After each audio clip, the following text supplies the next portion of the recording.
Good morning, my dear sisters and brothers. Praise God. Praise Uh, God. Praise We are God. live. Praise God. we are live. Praise Yes, God. yes, brother, we are live. Praise God. So we can start. So let us close our eyes this morning as we are in the presence of the Lord. Thank you, Jesus. Praise you, Jesus. Is there any disturbance at the moment?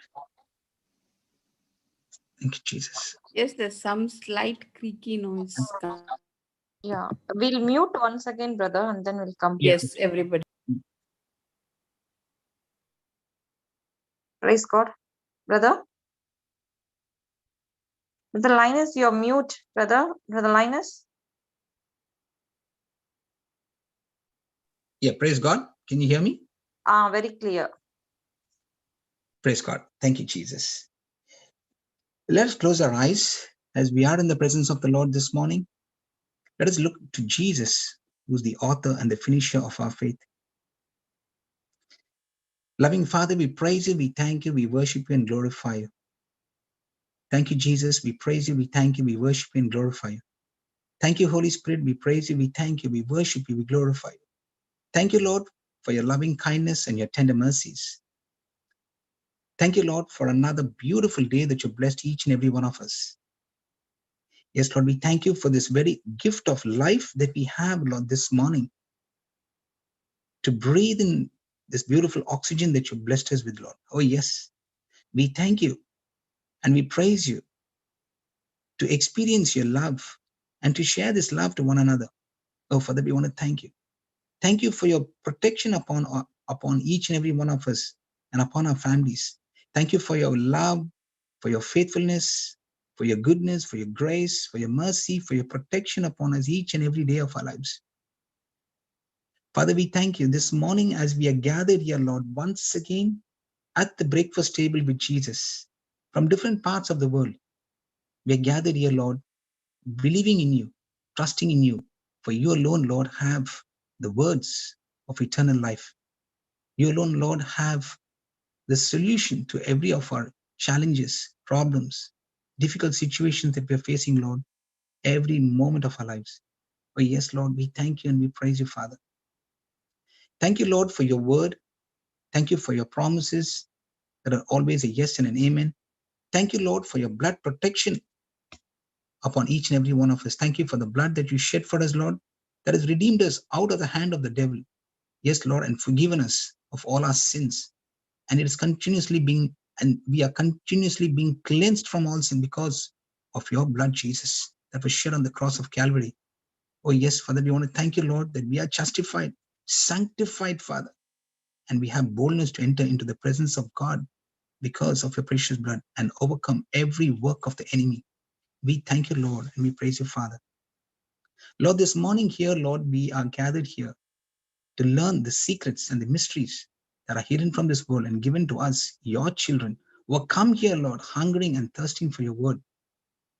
We thank you, Lord, according to your word that says, Lord Jesus, in Isaiah 50, verses 4 and 5, that the Lord has given me the tongue of the teacher, a learned person, that I should know how to speak a word in season to him that is weary. Yes, Lord, he awakens me morning by morning. He awakens me and he is speaking to me. Yes, he awakeneth my ear to hear as the learned. The Lord God has opened my ear, and I was not rebellious, neither turned away back. Oh, yes, Lord, we thank you and we praise you that this morning, as we are here, Lord, come here to learn the secrets, to learn, dear Lord, how to apply the principles of the Bible. We come here, Lord, to learn how to build a personal, intimate relationship with God through our Lord, God, and Savior, Jesus Christ. Father, we thank you for Jesus. Because of Jesus' death, burial, and resurrection, we have a newness of life, Father. For that, we want to thank you and praise you. We thank you, Lord, for the day that we made Jesus as the Lord, God, and Savior. A spiritual force called faith was planted in our hearts. And this faith, Lord Jesus, enables us to move from the natural to the spiritual realm, Father, and to go and obtain all of what you have already inherited for each and every one of us as heirs of salvation. We thank you that we have the ministering angels, according to Hebrews 1:14, that you have given us, who will minister to us, the heirs of salvation, every moment of our lives as we speak your word with boldness, with confidence, with authority, and with the power that comes through that word. We thank you, Father. We praise you, Father, for this assurance that you've given us. Lord, we look at the scripture, Lord, that you've given us, a promise that you've given us in 2 Corinthians 4:7. Lord, your word says that we have this treasure in earthen vessels, that the excellency of the power may be of God and not of us. Oh, yes, Lord, this earthen vessel is our body, and inside it is the treasure. And this is what we are learning every day, Father. This treasure, which is the excellency of the power of God, is planted into each and every one of us. Yes, Lord, every one of us who are baptized in Jesus Christ, without an exception, has this great treasure in the universe which has been planted inside of each and every one of us. This treasure is so valuable and so priceless that we don't even realize it, Lord. Yes, Lord. And we constantly keep listening to the things that happens around us, the voices that comes from the media, the voices that come from people, that they come and talk to us and tell us, you look like this, you speak like this, you are like this. And as we listen to people, Lord Jesus, and their comments, and we agree to what people are saying to us, Lord, then we remain in bondage. Oh, yes, Lord. And because we see ourselves what people see us and not what you see us. But today, Lord, we come before you and we ask you to forgive us.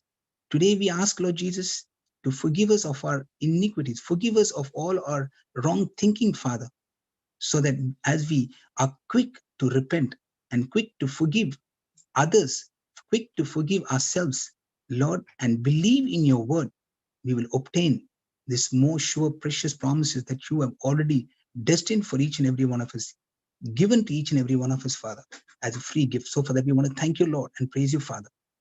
Father, we thank you that it is that as we are here this morning, Father, you are revealing to us that each and every one of us has a potential inside each and every one of us, Lord. Yes, Lord Jesus, this potential that you planted in us is far, far, far superior than what I'm looking at my own self, Lord, in the mirror. Yes, Lord.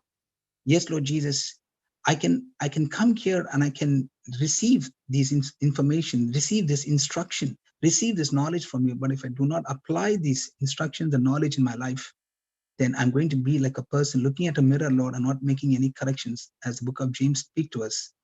But Lord, today we come here, Lord, and we come before you, Lord, and we are here, Lord, to receive this precious, great and precious promises that you're given each and every one of us. These precious promises, when we receive it, believe it, accept it, speak it out with confidence and boldness, and act on it, Lord, now we will be able to see the victory in every area of our lives. Oh, yes, Lord. And you're teaching us, Lord Jesus, that this word that is being preached to us this morning by precious beloved brother Johnson, this morning, Lord, as the Holy Spirit imparts this anointing upon him to speak through him to us, Lord, we believe according to Hebrews 4:2 that says, Lord, that the word preached did not profit them, not being mixed with faith in them that heard it. Lord, today, mixing the word of God with faith is such an important and vital importance, Lord, which you're teaching us through your word.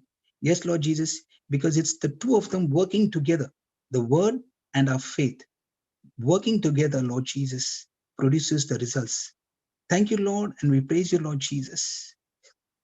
We thank you, Lord, that you said, Jesus, that for us to work in faith, we need the faith as to the size of a mustard seed.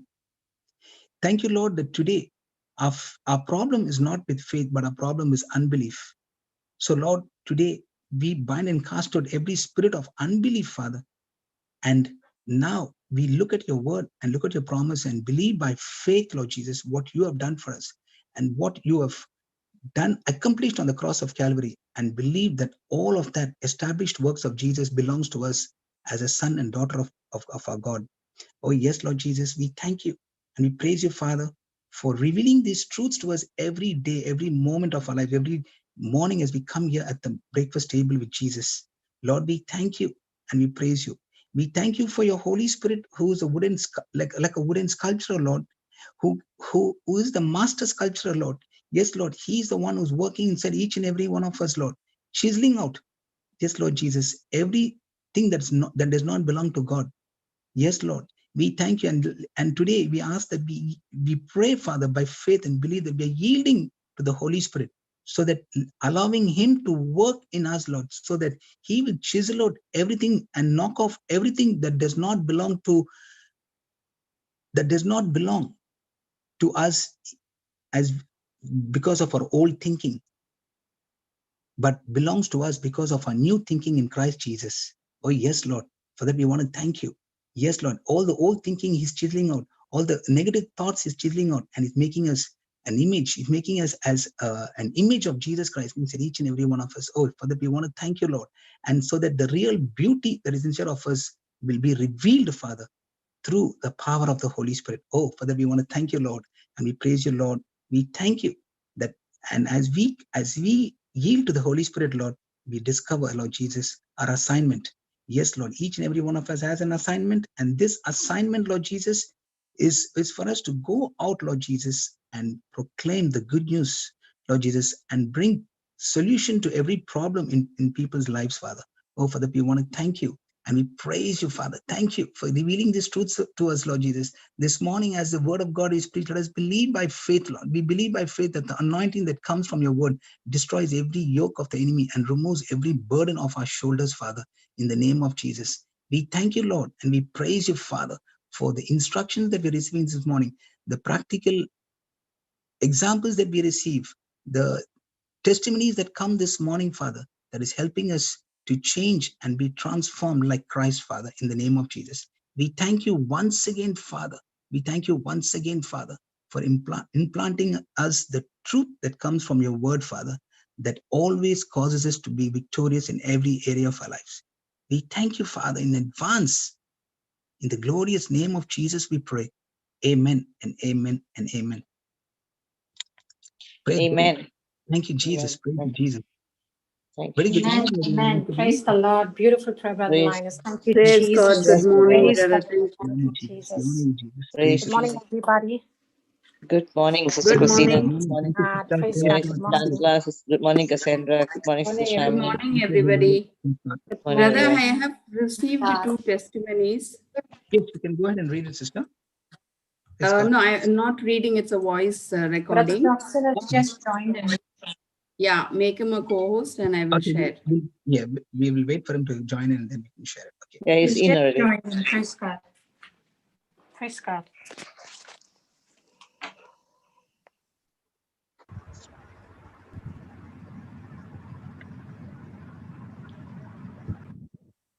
Tell me when I can play it and then. Yeah, play it, sister. Let me see if we can hear it. Yeah, okay. Hi, Sister Shamini. I just want to give my testimony.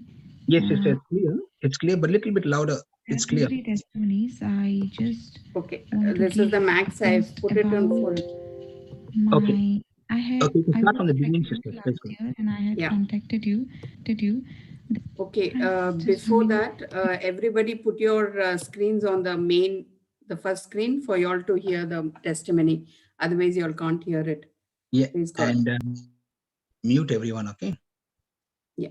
Everybody is muted, I think, no? If I change the video, Yes, window, I have to come back if I have to mute. If everyone somebody else muted. can mute. So go ahead, please. Thank you.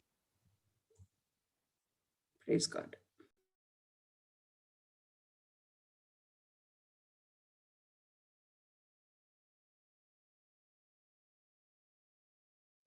Hi, Sister Shamini.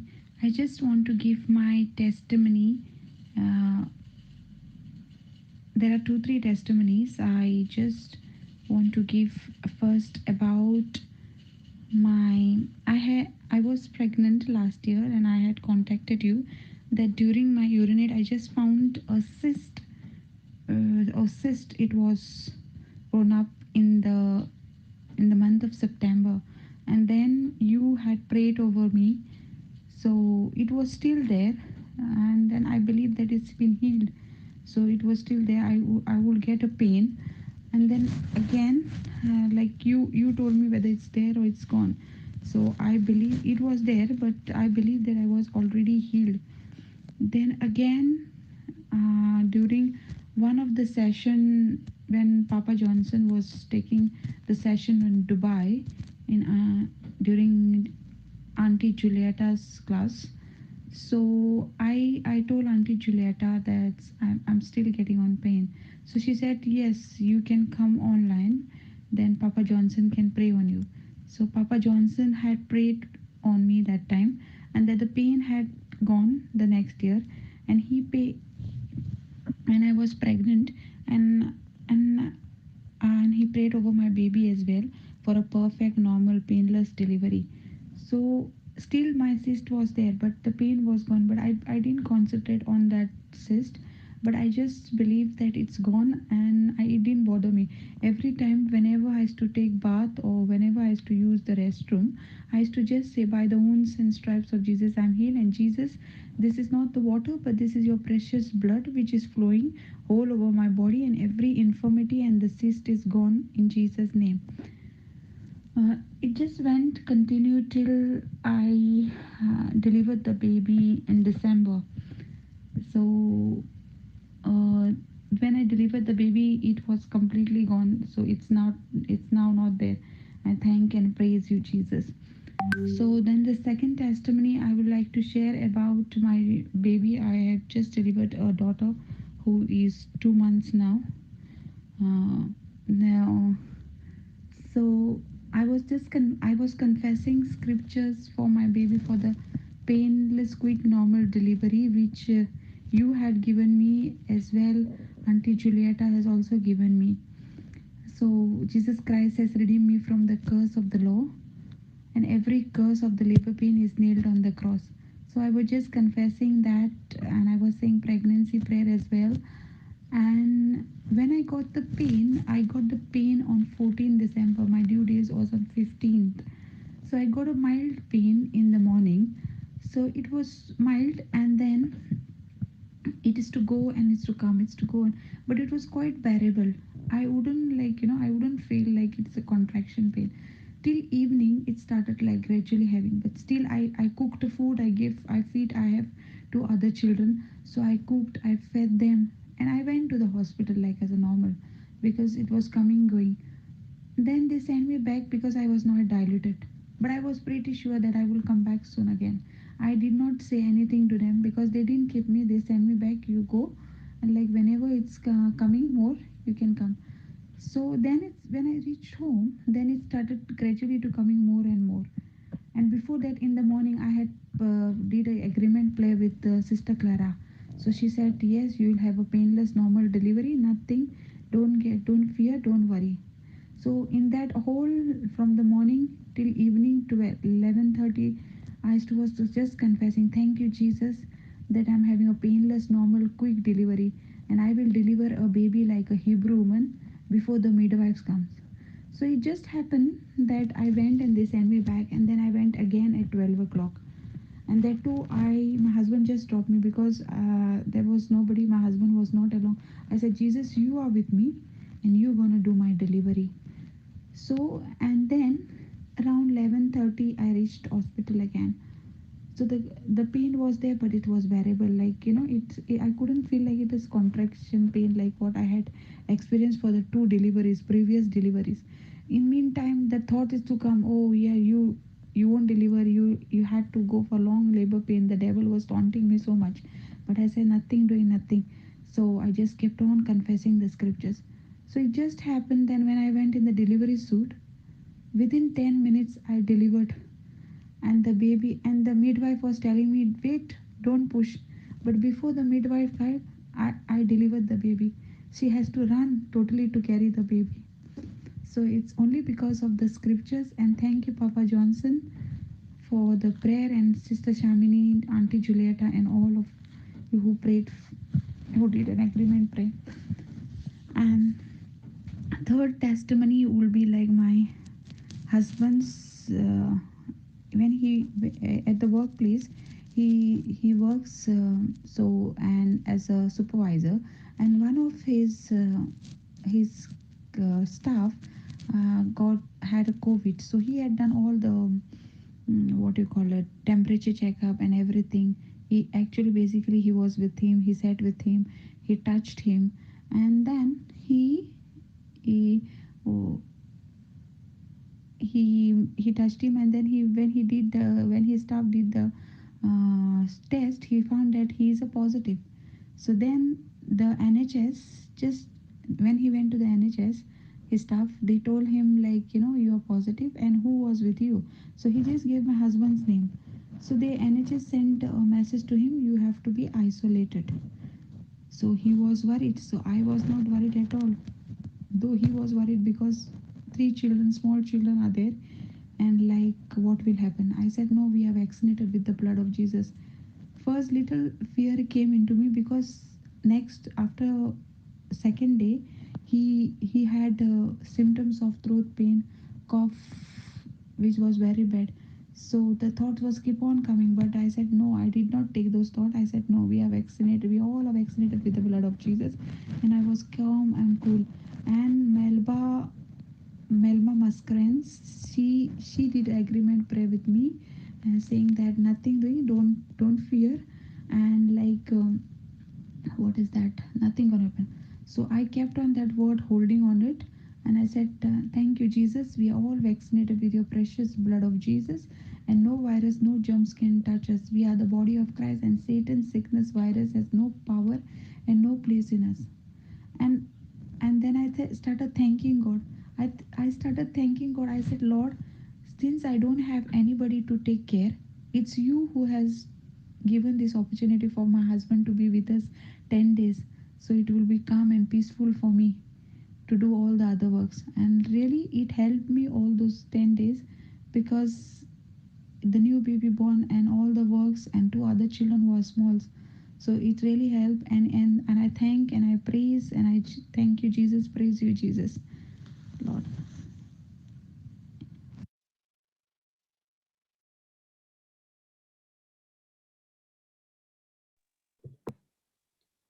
Praise God. Praise God. Thank you, sister, for sharing this testimony. And thank you to the sister who has given us the testimony. So praise and thank God. We give praise, glory, and honor to our loving God. Thank you, Jesus. Thank you, Lord. Praise God. Yes. So would you like to would anybody like to share some wisdom keys on what we learned through this testimony? If any of the wisdom keys are coming to mind, you can bring it up and we can.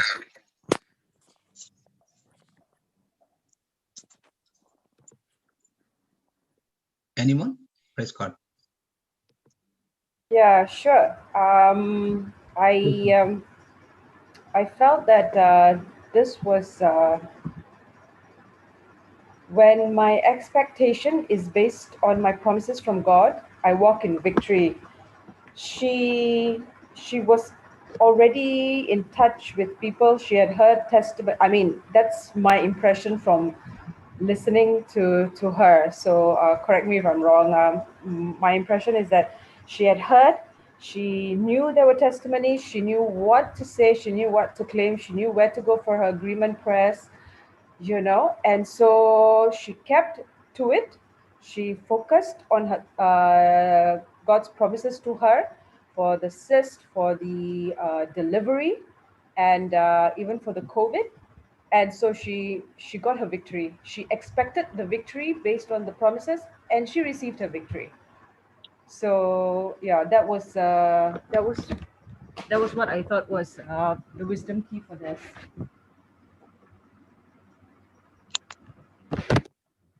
Praise God, sister. Praise God. Thank you, Sister Cassandra. Praise God. Praise God. That is so beautiful. Would anybody else like to share any more wisdom keys? Yes, I put on. Yes. Okay, go on. Oh, sorry. Sorry, Sister Christina. Go ahead, Sister Christina. I'll come afterwards. Go ahead, Sister Helen. Go ahead, please. Praise God. Okay, I put there an attitude of persistence can reverse the circumstance of my life in a moment. I noticed that even though she had the cyst, she's and then the even though the agreement prayers were done, she could have, and the sis continued being there. She could have, in her, if she had gone in her sense knowledge, she could have just focused on the sis. But then she kept renewing her mind. She kept saying that she's already healed. That attitude is important. It's an attitude of championship, because she's focusing on the word and not on her sense knowledge or the circumstance. So that's what I want to share. Praise God. Thank you, Jesus. Thank you, Lord. Anybody else? Yeah, praise God. Yes. Thank you. Yes, brother. I have identified is the right attitude is the behavior and conduct that is produced and desired by the Holy Spirit for you on any given occasion. So I do agree with Sister Cassandra and Sister Helen, and that she had basically the scriptures with her, and she got in touch with the right people to encourage her and give her the support, because that was very important, since the first part that she was experiencing pain because of the cyst, but she was not looking at the symptoms, but was already in the spiritual realm with the word of God. So she already grasped on the attitude of having discipline, conduct, and behavior with her. That's how she had that attitude with her. And thereafter, she took the instructions from the scriptures and used it as a weapon, because for sure it's not possible being in that state of mind and body, being pregnant, that it's going to be a clean sweep, or she's going to be just floating into it. Definitely the doubts or the was coming in, but she held on so tight to the word of God that she didn't give up, and got her manifestation and her victory over it. So praise God. I had a question as to what is the state of mind of her husband, because she said the husband, when this is the third part of the testimony, wherein he was sort of qualified to be tested for COVID, and he was worried, but she was not fearful. So yeah, praise God, because she's in the word. She's got the encouragement and support from Sister Julieta's prayer group. So I'm just concerned of what is the state of her husband. So, but otherwise, praise God, victory, victory was hers with the word of God. Thank you, Jesus. Praise God. Thank you, Sister Christina. We're not sure, but at the end of the testimony, she did testify about her husband's status, isn't it?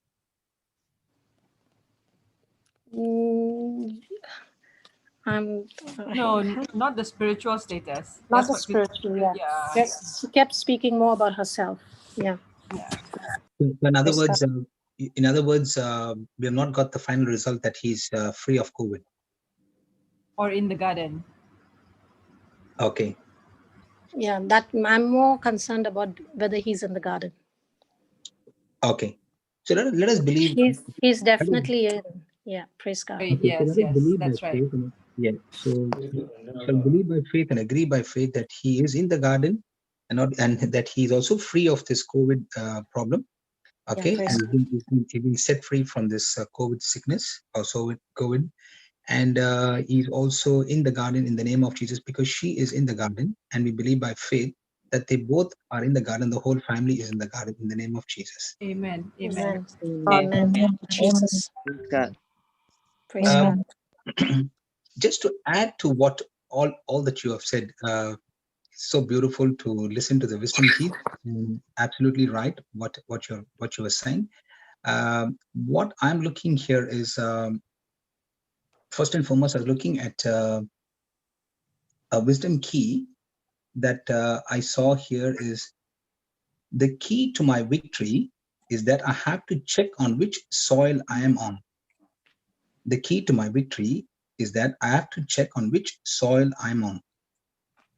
Now, that was the key, because I indicated this way only because she came with a problem.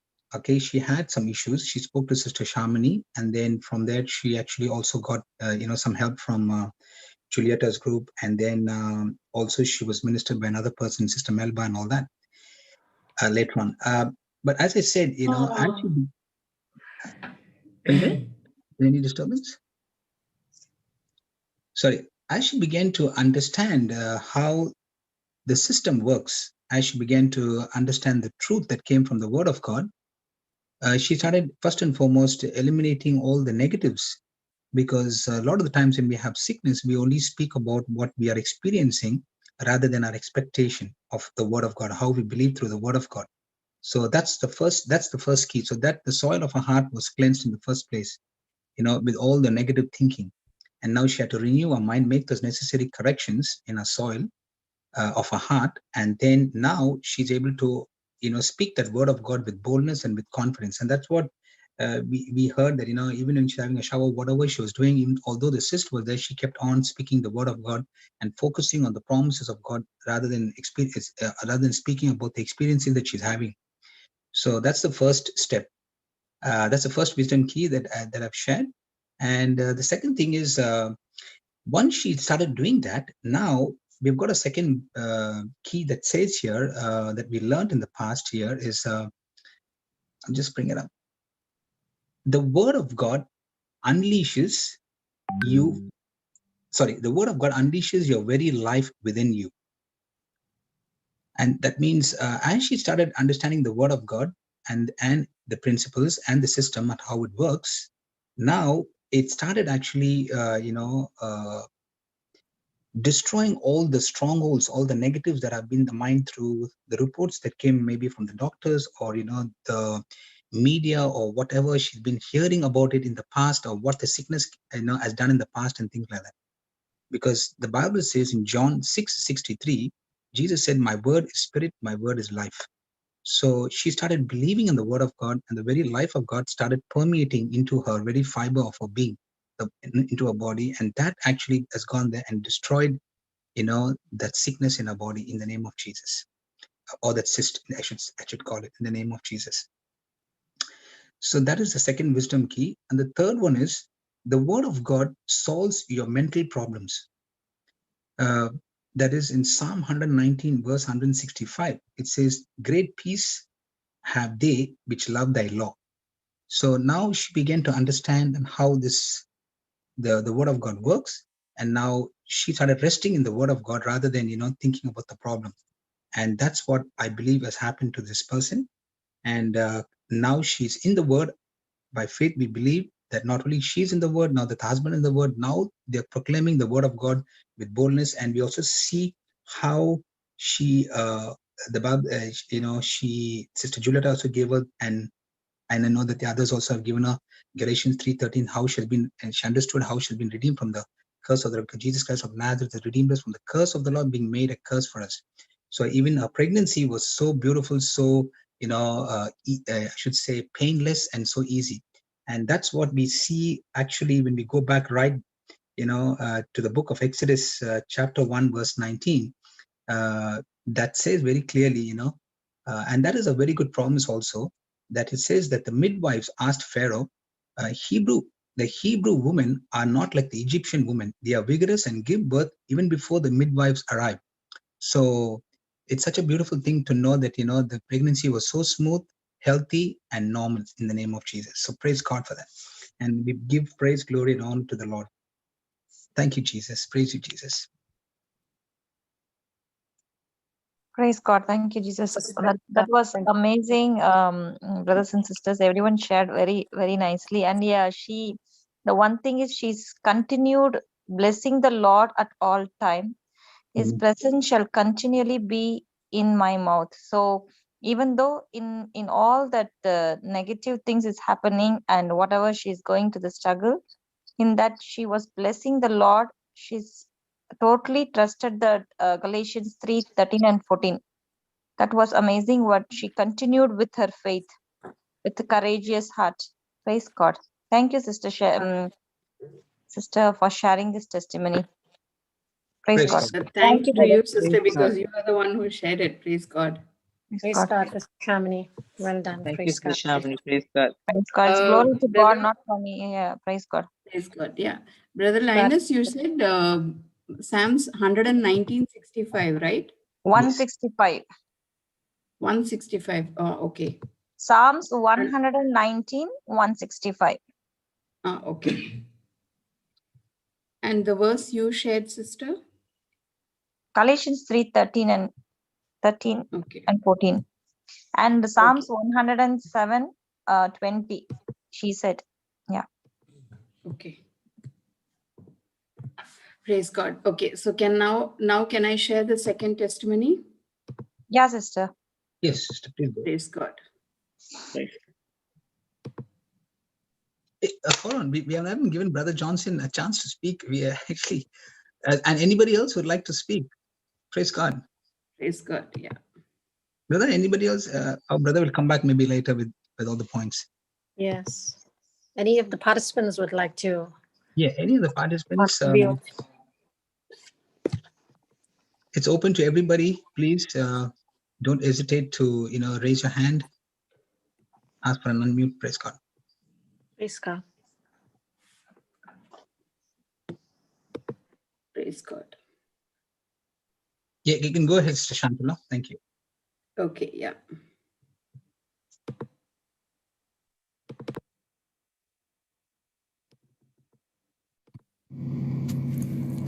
Hello, everybody.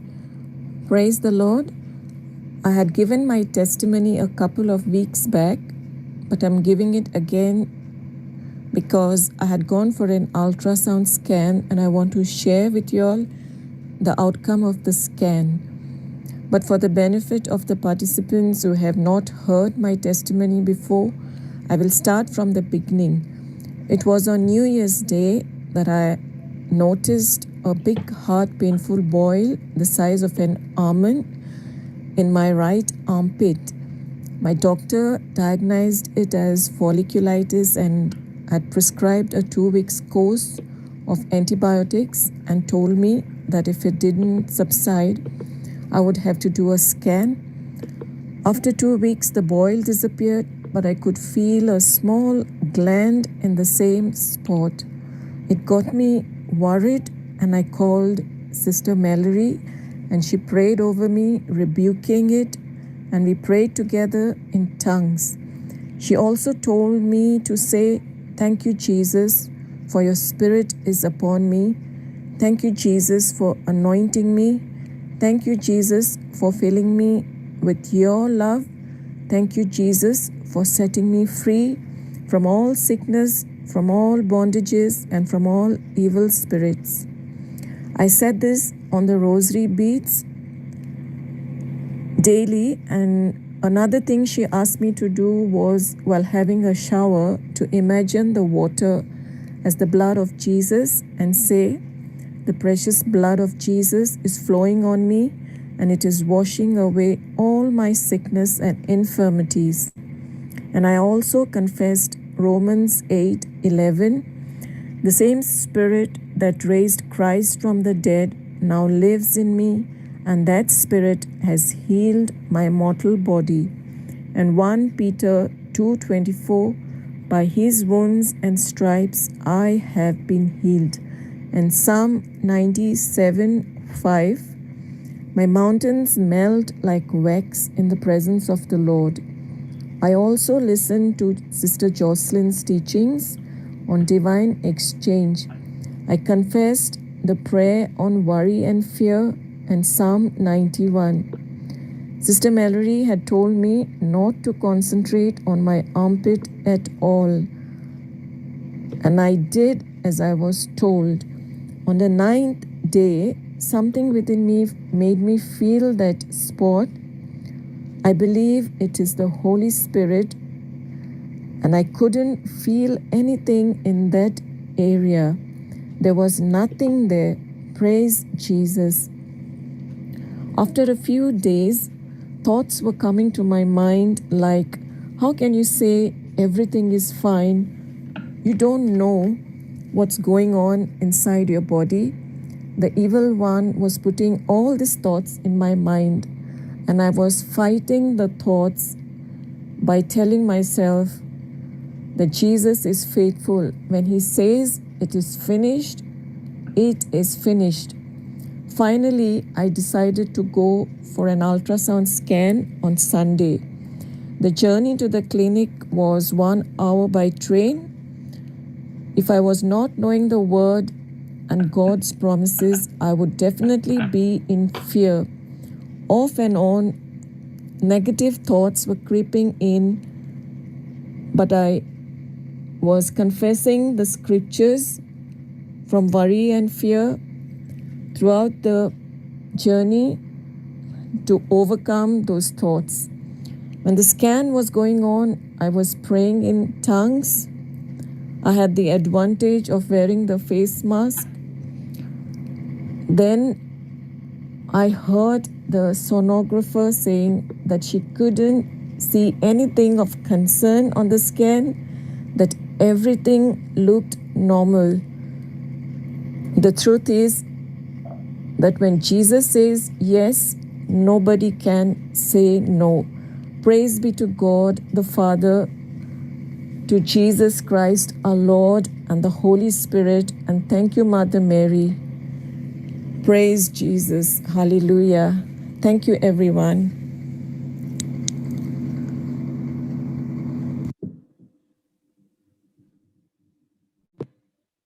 Praise God. Thank you, Jesus. Praise God. Praise Thank God. you, Jesus. Thank Praise you, God. Jesus.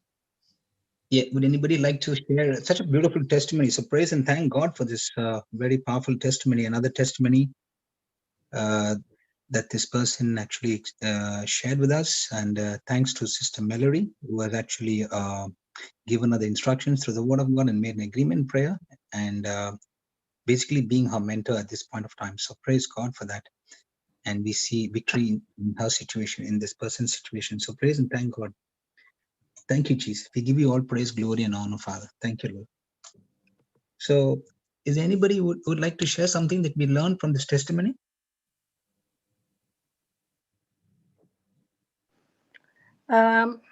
Praise God, brother.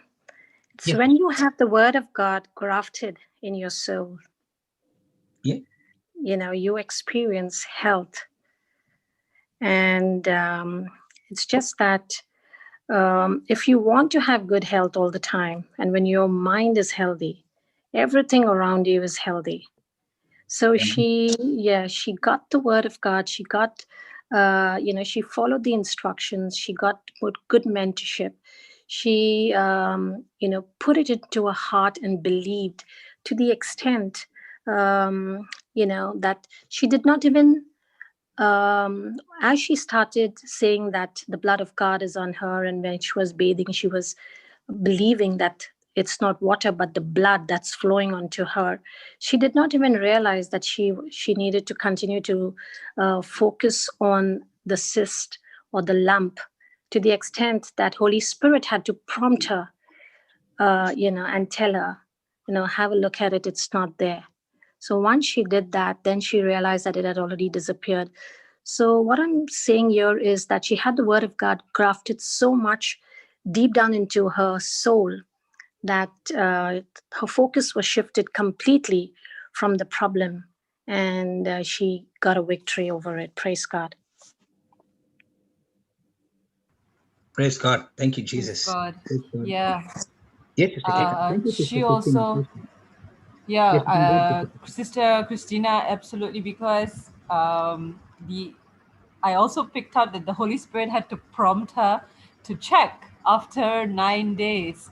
So she had really, her attitude was really, so what I had given as a wisdom key was that my attitude is the behavior and mood created by something I've chosen to focus upon. And she had really focused.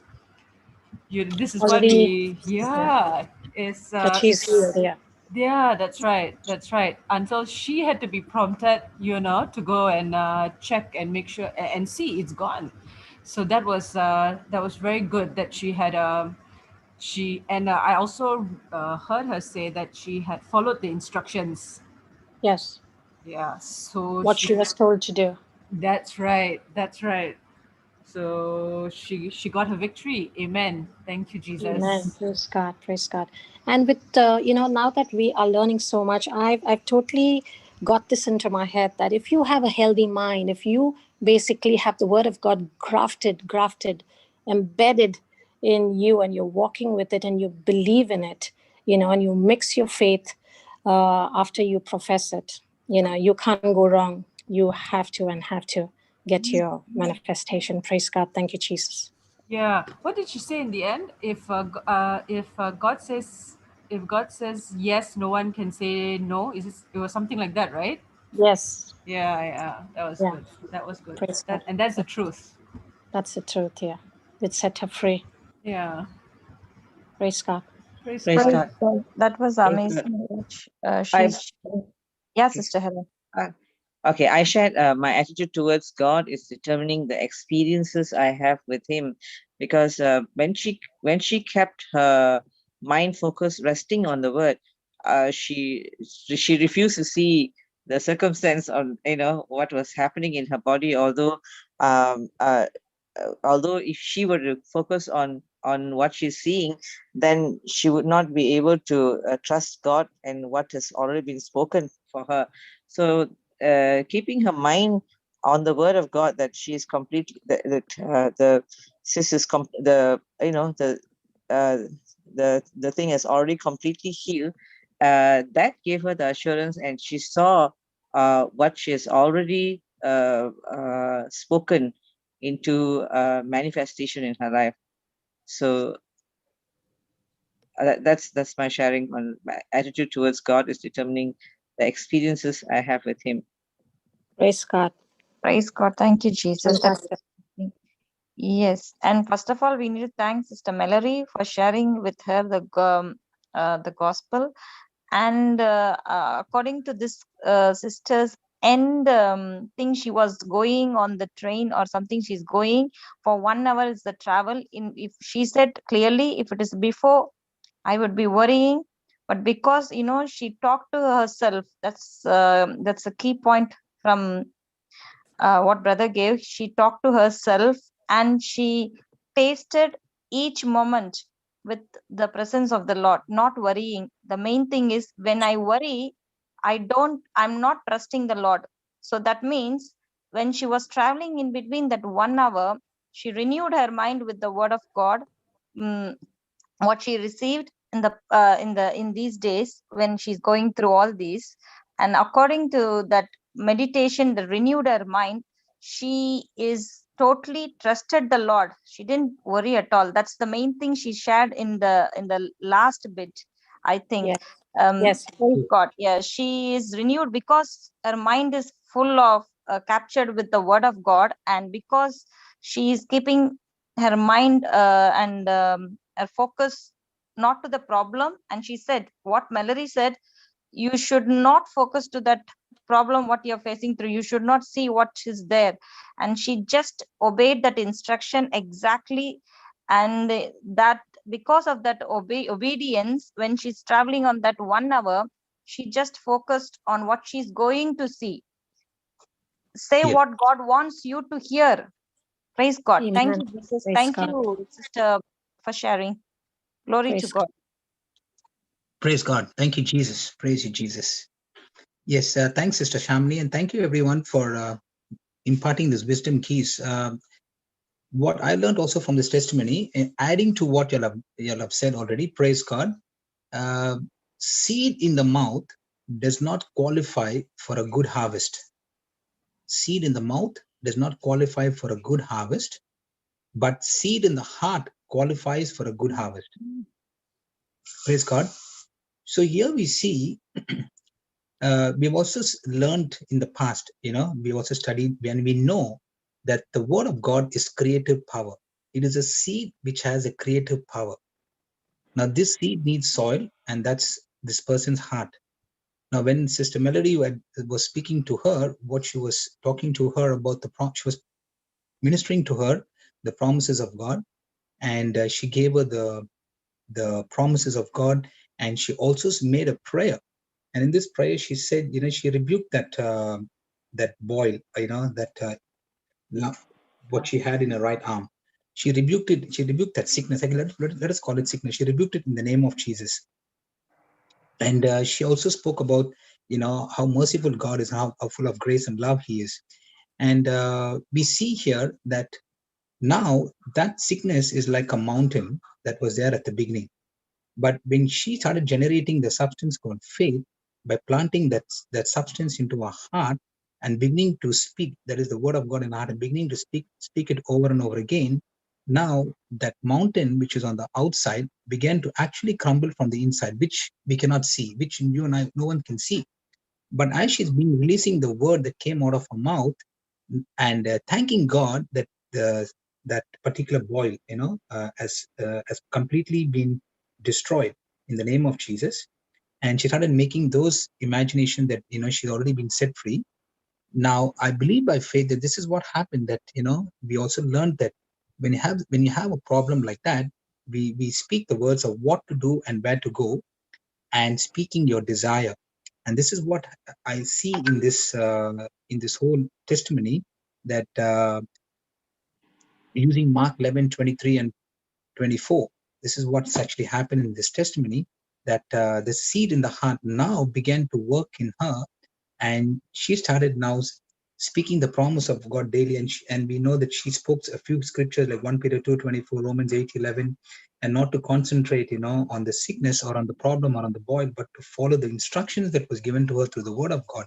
And as she began to do that, that word that is coming out of her mouth, that is the word of God, had the creative power, and she can, and as she started speaking that word, the words that she's speaking went and destroyed the mountain or the sickness from the inside, that is from the roots of the problem. And finally, we see at the end of the testimony how she's got a victory by killing that sickness only by speaking the promises of God and getting her mind stayed on the promise of God, and not allowing any disturbances, or not allowing anything of this present world, or anything of the knowledge that's coming through the word, the thoughts that are coming. She just completely destroyed all of those negative thoughts that came, only by speaking the promises of God and removing all the strongholds of the enemy and making the word of God the stronghold.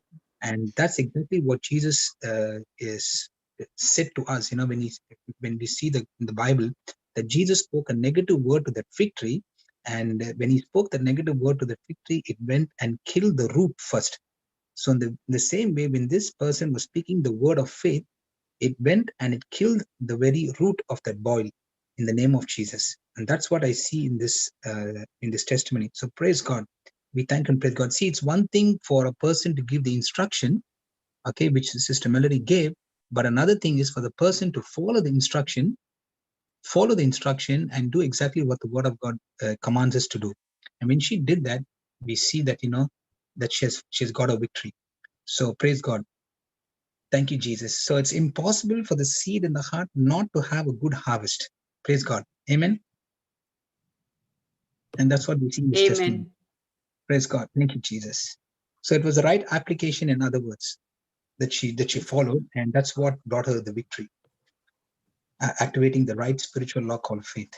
So praise God. Thank you, Jesus. Is there anyone else who would like to share any testimonies? Anything else, or anything on this point, on this particular testimony? Oh, can we start? Yes, brother. Praise God. Please go ahead, brother. Start? Yes. Praise God. You can go ahead, brother. Praise God. It's already 1:40. Yes, we were waiting for you. Praise God. Thank you, Jesus. No, I was waiting because I wanted everybody to participate, so I was keeping quiet. Yes, so that everybody will use the wisdom key and speak. Otherwise, it will become that I only come and share. Praise God. So, Right. Shantala, can you give us the revision what we were studying? Praise the Lord, Papa. Yesterday's revision, Papa. Yes. Yeah, okay. 1 minute.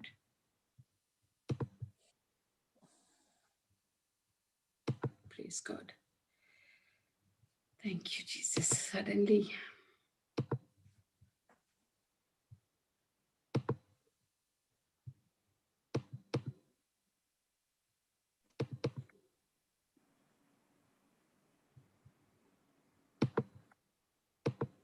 Yeah, you can put those points that we had yesterday, sister. You can put on. Yes, yes, that's what I'm doing. Praise That's why it God. You took me can do some it. time. Yeah, praise God. Anyone can put it on the screen or send it out. Yeah, she has it with her. Praise God.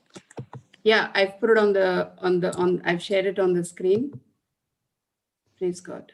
Go ahead, sister. Praise God. You can do it. Wow. Yeah, yesterday what we learned was about 2 Corinthians 20:21. A champion focuses on what she is going to.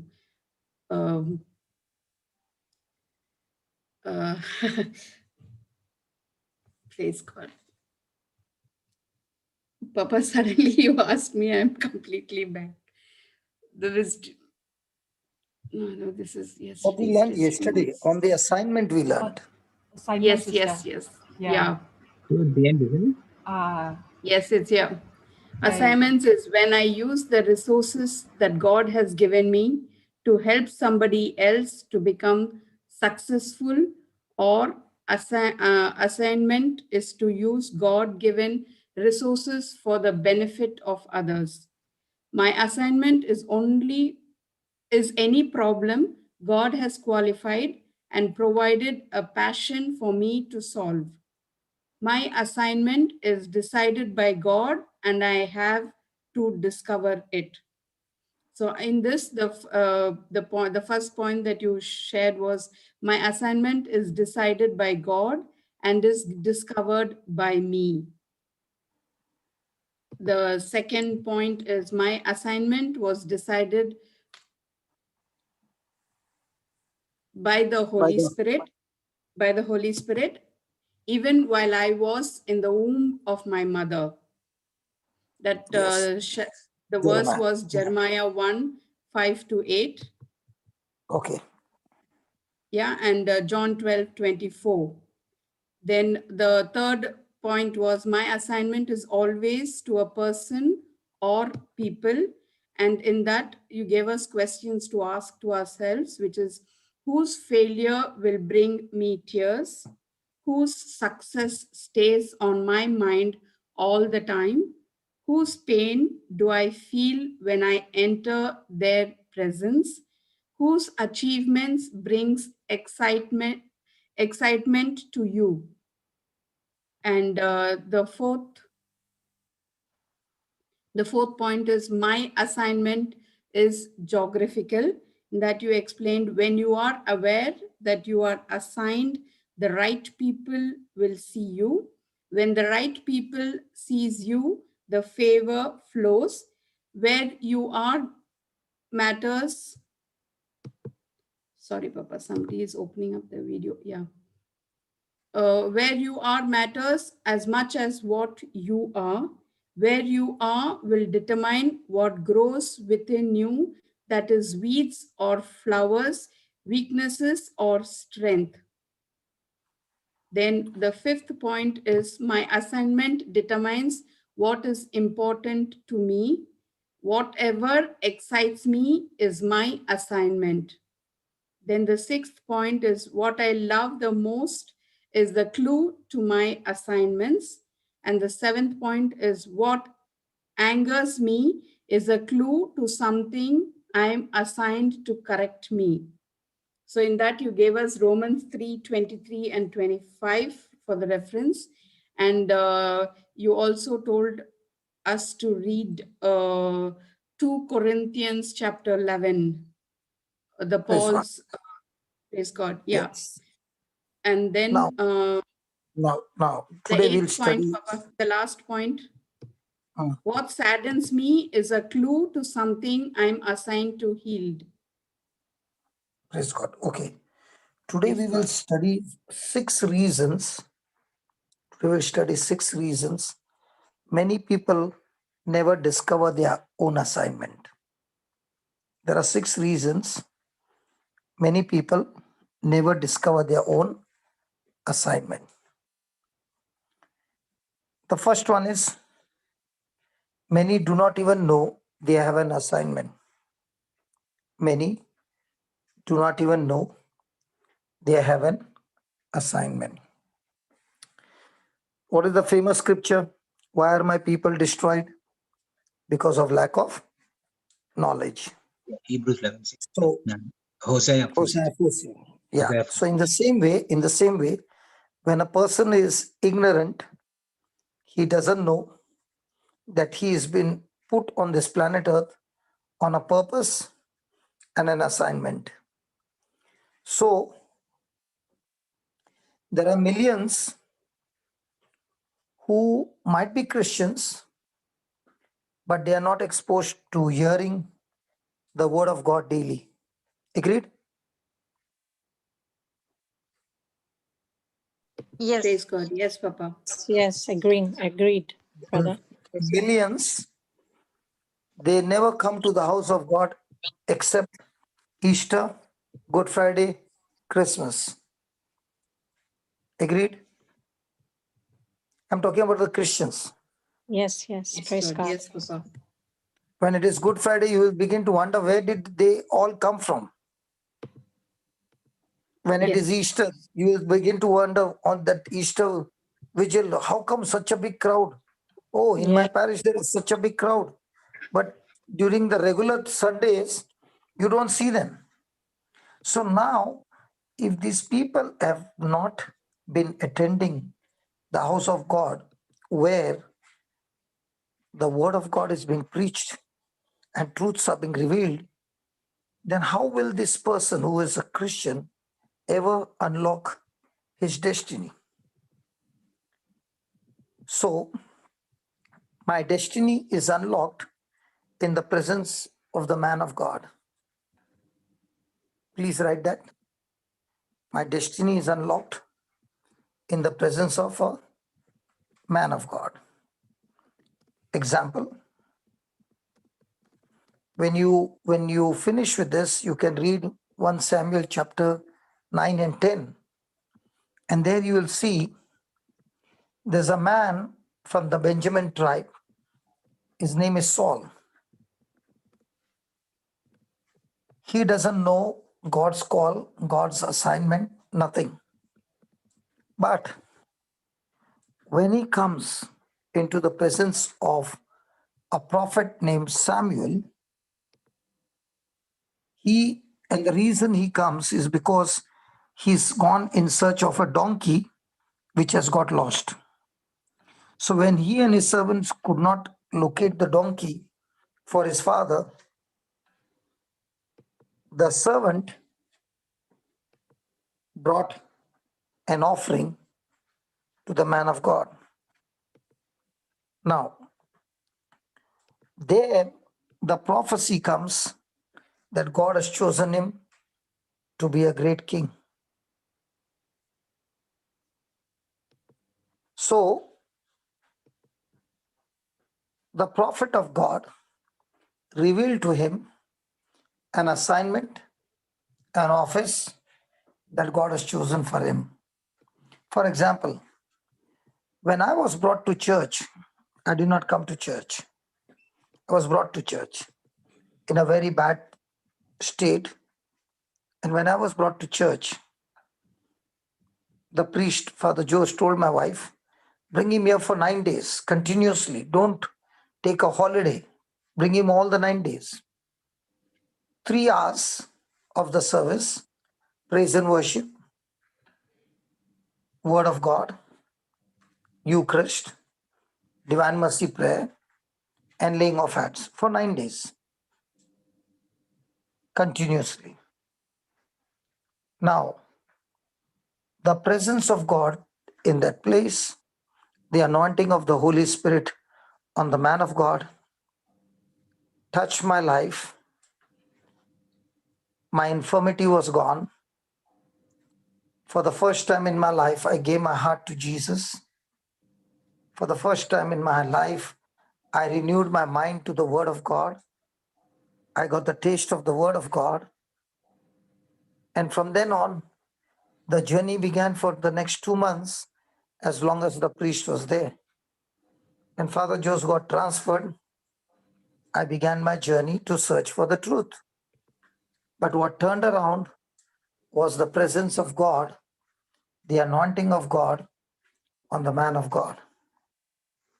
So many of us will discover our assignment when you get connected to a man of God who carries the anointing of the Holy Spirit. There's a anointed connection between the person and the man of God. The person might be even in a state like dying, but when this person comes in contact with the other person, there's an anointing released which removes the burden, destroys the yoke of the devil, and the person is saved. The person is healed. The person begins to get restored, recovered. And now the person gets the taste of the word of God.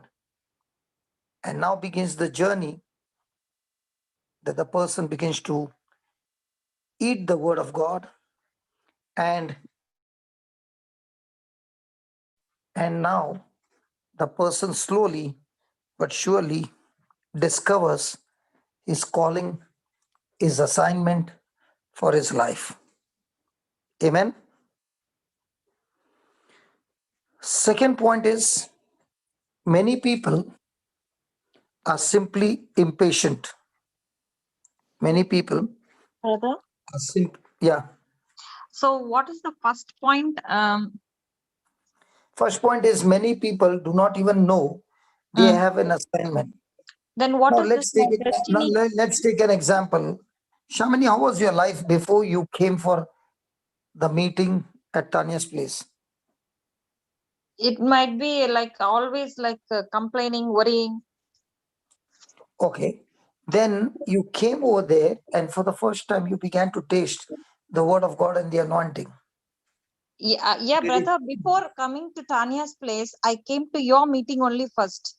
After that only I know about Tanya. Okay. So you came for the meeting. Okay. Yeah. You got the taste of the meeting. Yeah. Now, as you got deeper and deeper in the word of God, slowly but surely, after a few years, now we are not feeding as we are feeding this like this every day. That was a season, 6 months. Then there was a gap, another 6 months. Okay. Yes. And in Yes. that 6 months, I would be there for 2 weeks. Okay. And in Yeah. that 2 weeks, I would be in Melbourne only for 4 or 5 days. Correct. But now with this 2020, what happened? Okay. We began to get the word daily. Now, tell me, by getting into the word of God daily, has it changed your life? 100%, brother. Okay. Has it also helped you to discover your calling? Yes, yes. Praise God. Have Yes. you been able to minister to others? Yes, yes. Before I Have was you not been like, able yeah. to have you been able to get some supernatural results in the lives of others? Yes, brother. So as you began to discover that what you are learning, and as you are sharing the same to others and using it in your own life, now you are discovering that your life is no longer natural, it's begin to become supernatural. Amen. Praise God.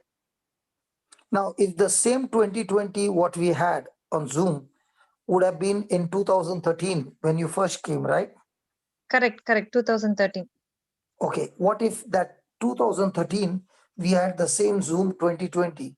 Do you think it would have taken such a long time? No. So It will you be see, yes, it will be very fast. Why? Because every day as we are feeding ourselves with the word of God, we do not know, but our spirit inside is being fed every day. Our spirit is getting stronger and stronger, better and better, and the confidence in the word of God is increasing. And now when you share with anybody, you can see results coming up so quickly. Praise God. Yes. So why am I not having the healing services? I don't need to have a healing services. If I have the word of God services every day and people come and pay attention to the word, and after the class is over and they listen to it one more time, and just start making notes, no matter how bad their troubles are, it will start getting terminated. Why? Because God sent his word, and his word heals and delivers. His word is alive. His word is active. His word is powerful. Praise God. Praise God. Amen. Praise God. Is it making sense now? Yeah, yes, brother. So, are we studying the word of God, or are we studying some messages or some visions? Word of God. The word of God gives entrance. The entrance of the word gives light to the entrance of the word gives light. Yes. So Gives many light. second point. Please be free. Shamini, I like when you ask me questions. Please keep on asking questions. Many people are simply impatient. Second point. Many people are simply impatient. When does a person become impatient? When does a person become impatient? When he's not confident. Okay. When he's not receiving what he's looking for, and he's not resting on the word. Okay. When he is not giving constantly, continually, patience means I need to be constantly, continually having the same God attitude. It's when he's relying on himself, brother. When he's relying on himself and not on the opposite God. of that. When he's expecting the result in a much faster state. When he's on his senses and not in the. Okay. The moment a person moves from faith to fear, result is impatience. Praise God. Faith is patience. Fear, impatience. So is the twin brother of faith? Patience. Yes. Who is the twin brother of fear? Impatient. Patience. So the next time you get impatient, you must ask a question. What is it that I fear? Fear gives me impatience. So if things don't happen quickly, what happens? A person wants to quit. So, for example, when I was in Dubai, I saw my weight 99.5, only 500 grams, and I would go to 3-digit. And I got scared and I said, I have to work out on something. And I really started working 8 to 10 kilometers walking every day. And I came up to 86. But at 86, I was trying my best. It never went down. So what happened? I got impatient. Slowly, I started drifting away and I quit. When I quit, will it remain there? No. Slowly, it started rising and I'm again on 91. So now again, I've started doing it. But if I don't quit it and I keep maintaining that constantly, consistently, it will take time, but the result will surely come. So remember, it is very, very uncommon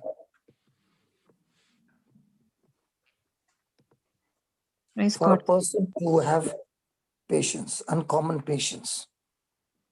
See, today, whatever you have achieved in life, whatever you have achieved in life, and you got success, in that success, patience has a big role to do. A person wants to learn music, but after some time, loses his patience. He quits playing music. Just check in your life. Anything that you did not achieve is because the reason you quit in between the course to be completed is impatience. So we have got a fascinating story in 1 Kings chapter 18. Shantala can put it up, 41 to 45.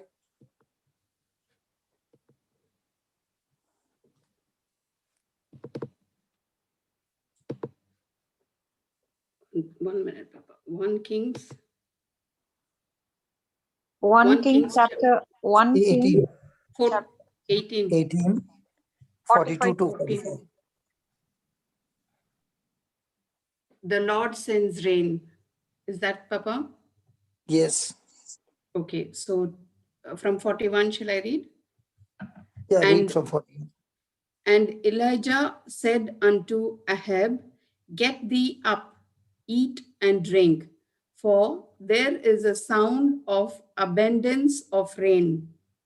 So Ahab went up to eat and to drink, and Elijah went up to the top of Carmel, Mount Carmel. Mount Carmel, yeah, and he cast himself down upon the earth and put his face between his knees and said to his servant, Go up now, look toward the sea. And he went up and looked and said, There is nothing. And he said, Go again 7 times. And it came to pass at the 7th time that he said, Behold, there ariseth a little cloud out of the sea like a man's hand. And he said, Go up, say unto Ahab, Prepare thy chariot and get thee down, that the rain stop thee not. And it came to pass in the meanwhile that the heaven was black with clouds and wind, and there was a great rain, and Ahab rode and went to Jezreel. And the hand of the Lord was... Okay. There's Ryan lifting his hand. Let's see what he has to say. Can you make him a co-host, please? Yeah, I've already made him the co-host. Brother Ryan, you can unmute, brother. Hello. Yeah, brother. Hello, brother. How are you? I'm Hello, fine. everyone. We are all missing you. Is that right, Linus? Yes, brother. Yes. That's why I made him the co-host. I don't think anytime you can raise your hand and ask questions. Yeah. Do you want him to come brother, every just day? One minute. Hello. Linus, do you want him to come every day? Absolutely, brother. Every single day. Might be he's thinking that he's disturbing the class. That's why he stopped raising his hand. Not at all, brother Ryan. Praise God. Okay. Now, Ryan, you can speak. Brother, I just wanted a clear understanding on, as you just said, faith is patient and fear is impatient. How can faith be patient? Okay. Faith is action, okay, and it's execution. Okay. Demonstrating. How can it be patient? Okay. I'll give you from the verse. Is that okay? Yes, please. Okay. Go to James chapter 1. That's why I love you, brother. When you come, the class becomes interesting because you're going to ask questions. James chapter 1, verse 2.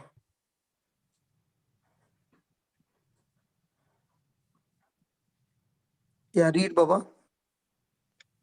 My brethren, count it all joy when ye fall into diverse temptations. Okay, give me TPT. Let's be something easy for Ryan.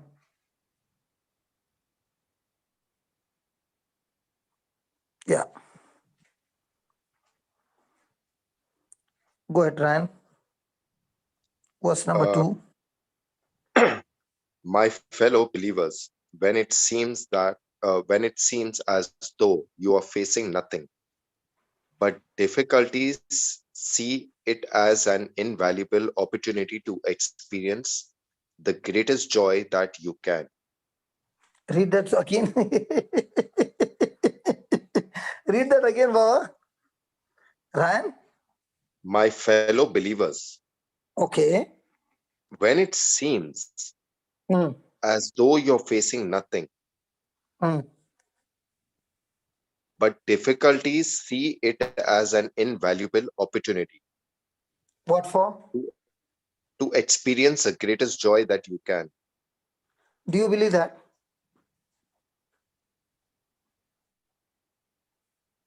Yes. How many of you, how many people did you meet till today in your life who is saying, I'm going through great difficulties, brother, but I have got such great opportunity that I'm so joyful because of my difficulties. Have you heard that?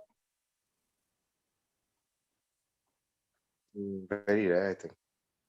Huh? Very Ryan, are you rare. there with me? Yes, yes, yes, yes. So can a person have greatest joy when he is going through difficulty? No. Okay. Did Jesus go through difficulty on the cross? Yes. Did he go with joy? No. He had so much of joy on the cross that he believed that when he takes our sin and dies, you and I will be delivered. Oh, yes, How many yes, yes. children you how many Yes, children you got? I've got 2. So was your wife telling let's abort the baby, or she was joyfully ready to go through the 9 months? Joyful, joy. Okay. When she got the first baby, there was labor pain. Yes. There was How pain. long? How long? There was pain in the delivery. The pain is there, Baba, but how long was the labor pain? Is Natalia around you? No, she's in the other room. She's in the other room sleeping. Okay. So you don't know how long was the pain? 1 hour, 2 hours, 3 hours, 5 hours, 10 hours? Should I wake her and No, don't wake her up. Don't wake her up. Please, don't wake her up. Okay. Let's say 5 hours pain. And it's not a no, let small me pain. wake her up. Let me wake Don't her up. wake her up for that, man. You will go and ask her how long was your labor pain. She might start wondering, what is he up to?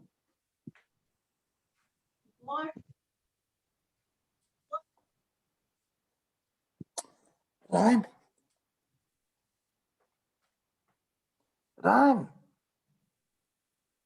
Praise God. Hello. He's already gone, brother. Praise God. Hello. Yeah. Yes, brother. Where did you go? Sorry? Where did you go? I was trying to wake my wife up. To ask her. Okay. Let's She say should she also got be five. attending the session. She should also be attending the session with me. So she's awake now? I tried, but No. Let her sleep. Let her sleep. Okay. Now listen. yes. Let's say she had 5 hours pain. Okay. And that's not a small pain. It's a big pain. Okay.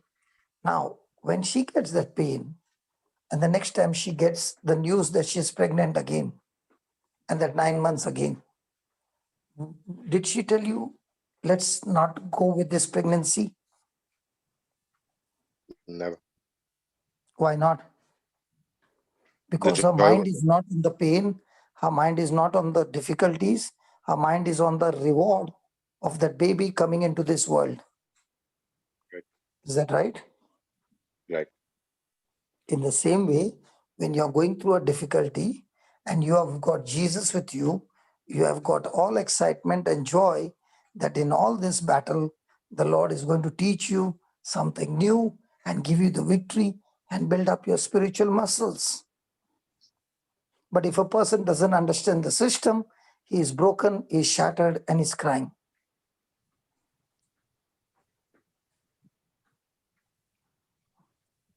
Did you follow that? Okay. Yeah. Read the third verse. My fellow believers, when it seems as though you're facing nothing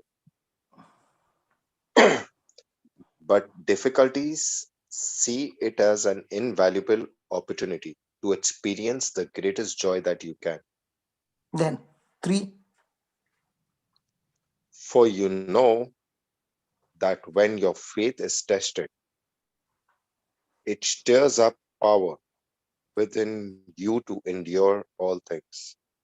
So when you will be tested or your faith will be tested? My faith. So does faith have to go through a test?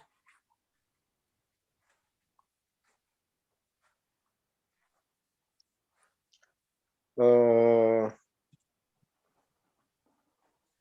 Faith will. Does faith need to go through a test? Read it again. Brother, what I'm trying to understand is faith is the, like it's it's up to that level where it's just meant for execution and action. Okay. When you come below that, see, there are levels. Okay. Now I don't know. I'm trying to understand. Now what I'm trying to understand is Okay, I'll tell you basically first thing. First thing, let me you're tell you putting what is faith faith. to all the levels right from the bottom. That's what you're trying to explain. Let me tell you what is faith first. Okay. Faith is whatever God has promised you, okay? Yes. You are believing what God has promised you, and there is no physical evidence to prove what God has Yes. said is true. Yes. Faith. Unseen Now, believing. Right. okay. When God said to Abraham, I'll give you a child at 99 and Sarah at 89, can they believe?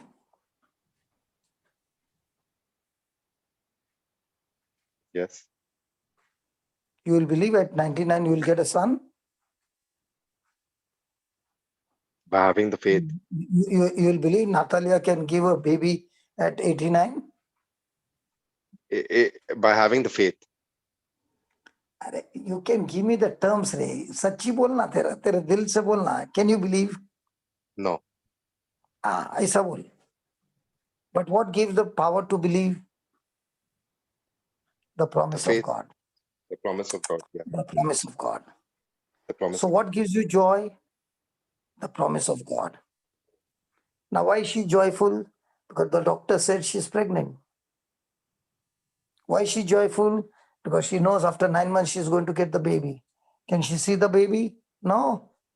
But she's sure about it, that I'll get the baby after 9 months. I have to go through the process of 9 months. That knowing the process and knowing the end result gives me joy. Knowing that God loves me gives me joy. Knowing that God is with me gives me joy. Knowing that God is for me gives me joy. So knowing gives me joy. And now what you know, that will be tested because the devil is going to come against it. So when it is tested, there is a power within you that stirs up and produces patience regarding all things. Endurance is patience. So when does a person learn patience? When he goes through the test. yeah. Okay, let me give you an example. Have you ever seen a young mother with a hyperactive child? Hello, Ryan. Maybe, I don't know. I'm not. Okay, have you ever seen a mother with a cranky child? Full day, Yeah. tran. Yeah. Okay, have you ever seen a mother with a child who doesn't go out of her arms? Yes. Okay. Now, the mother is so slim, but she carries the baby in her arms for 2 hours and 3 hours. Okay? Do you mean to say her arms are not paining? It Do is. you mean to say she's not getting irritated? But the baby has put so much of pressure on her that She has been tried and tried and tried and tried, that now she has learned to endure and endure and endure, and her patience has risen. Now, if she gives the same baby to you for 10 minutes, you are burnt out. How come she doesn't get burnt Brother, out even after 5 hours? brother, one moment. Let's come to that point, the topic faith. What I'm trying to understand is, okay, your emotions, your understanding, and your belief. Okay, that is what leads you to coming to the point of faith. That what it develops to. Am I right? No. By hearing, understanding your emotions and your belief. Emotions has got nothing to do with faith. How? Because faith is nothing to do with feelings. Faith has got nothing to do with your sense knowledge. Faith is all So about when the you're word okay, knowledge. got it. So when you have the faith, okay, and you want to See, demonstrate, listen, when you want to listen. demonstrate, that means you're saying your feelings and your emotions are not there. Hello, I'll give you an example. If God's word, now is Jesus saying all these signs will believe, all those who believe me, these signs will follow them? Brother, with मैं तेरे को faith, एकदम आसानी से समझा रहा है भाई, जरा बैठ के समझना भाई, 2 मिनट लेना. Okay. 2 मिनट, खाली 2 minute. Jesus is saying these signs will follow them that follow me. These signs will follow them that believe in me. Okay? Okay. In my name they shall cast out demons. When they lay hands on the sick, they shall recover. Now, why am I so sure that this person will get healed when I lay hands? Is it because I felt the power? No.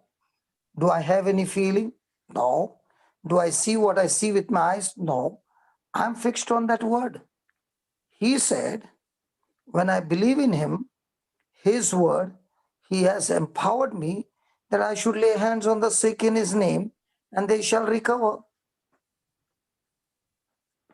So my faith is not on how much I prayed.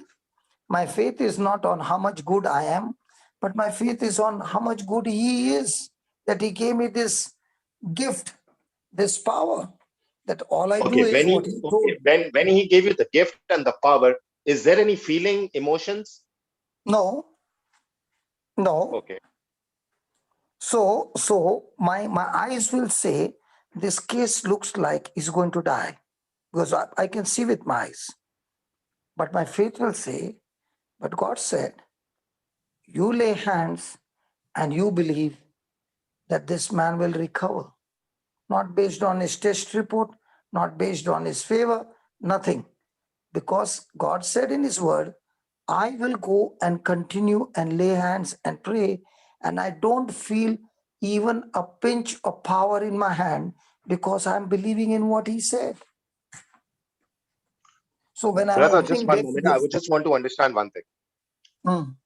Now, when you are praying over someone, okay, you have got that faith, okay, and you know you're going to heal that person, okay. Is there any spiritual feeling at that moment? Emotion in that moment when coming to that point of faith? Okay, let me tell you. My feelings can be with what I see on the screen and all the instruments working. My feelings can say, no chance. That's what my feeling is saying. That's what my mind is saying. Now remember, I'm talking about spiritual. I'm not talking about worldly. I'm talking about spiritual. Talking about emotions and feelings, all spiritually. Listen. Faith works through the heart, not through the mind. Okay, and when it works through the heart, does the heart have feelings and emotions? Feelings and emotions are in the mind, not in the heart.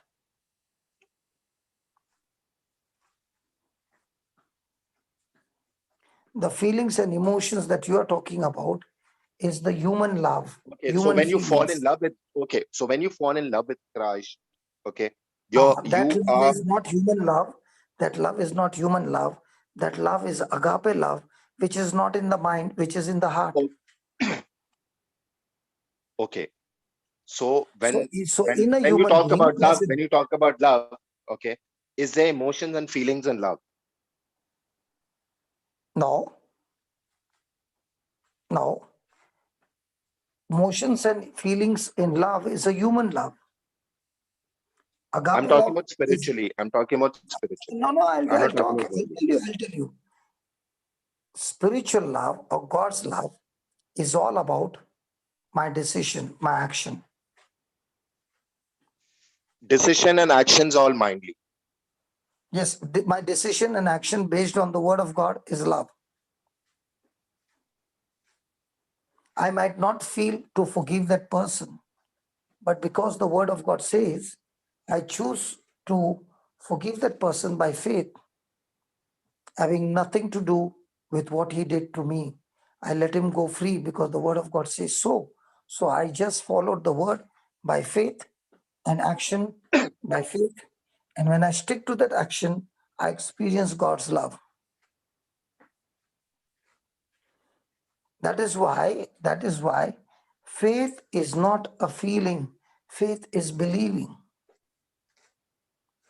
It is believing, but when you believe something, there are emotions and feelings joined to it. Yes, I'll tell you what. When I believe according to the word of God, I might not feel anything. Now I might feel believing also, it depends on various areas. Okay. Now believing Mhm. also, you can put different scenarios in front of you. But when now in certain believing also, there is some connections where your feelings and emotions are linked. Okay, let me Am ask I you a right on this? question. Or am I wrong? No, you're wrong. You're wrong. That's what I'm saying. You're wrong. Okay. Okay. Okay. I'm telling you 1 minute. When the Lord said in, just put that Luke 6:38.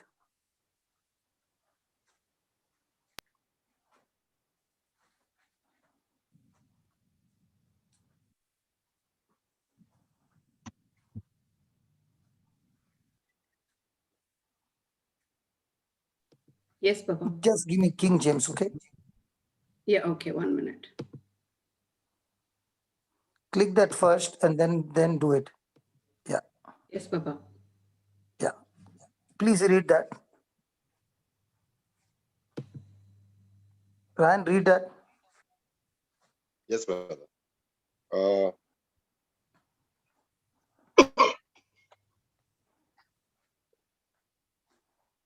Give, and it shall be given unto you. Good measure, pressed down and shaken together, and running over. Shall men give into your bosom?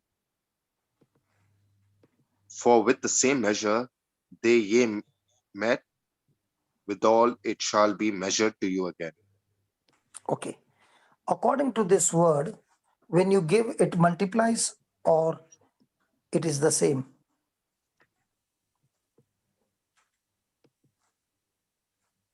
It will multiply. Do you believe it? Yes. So if you had 10 and you gave 7, will it multiply to 700? Yes.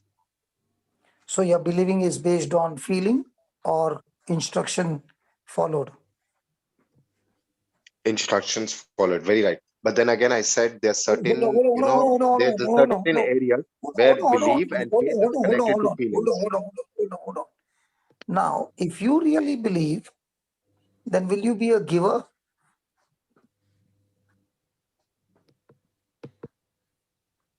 Okay. If you believe, will you be a giver? Yes. And if you believe it is multiplying, will you be a cheerful giver? Yes. So if your believing is strong, then you will be smiling and giving. If you're not believing, then you will be giving him gali and giving him. Did you understand? Okay. I'll put a situation. Okay, I'll just put a situation. Okay. Mm. Someone near, okay, is hospitalized. Okay. And the person is on the deathbed. Like he's got very low chances of living. Okay. Mm. At that time, your faith, obviously, you are going to use your faith. Okay. Mm. 100%. Mm. Mm. But with your faith, your Mm. emotions and feelings Mm. at that moment, Mm. what is the importance? My faith is more important than my feeling.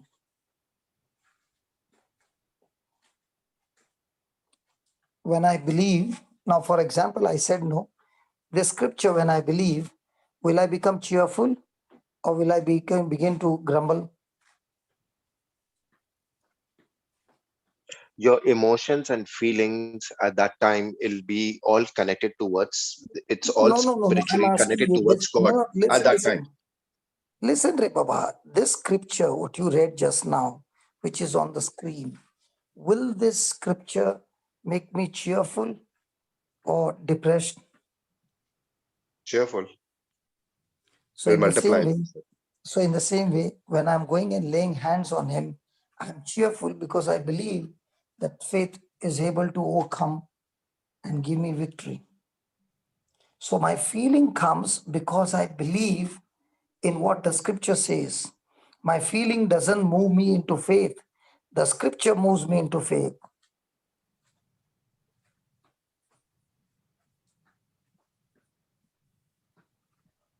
Okay. So if I don't know this scripture, now for 22 years, I'm living on this scripture, Luke 6:38.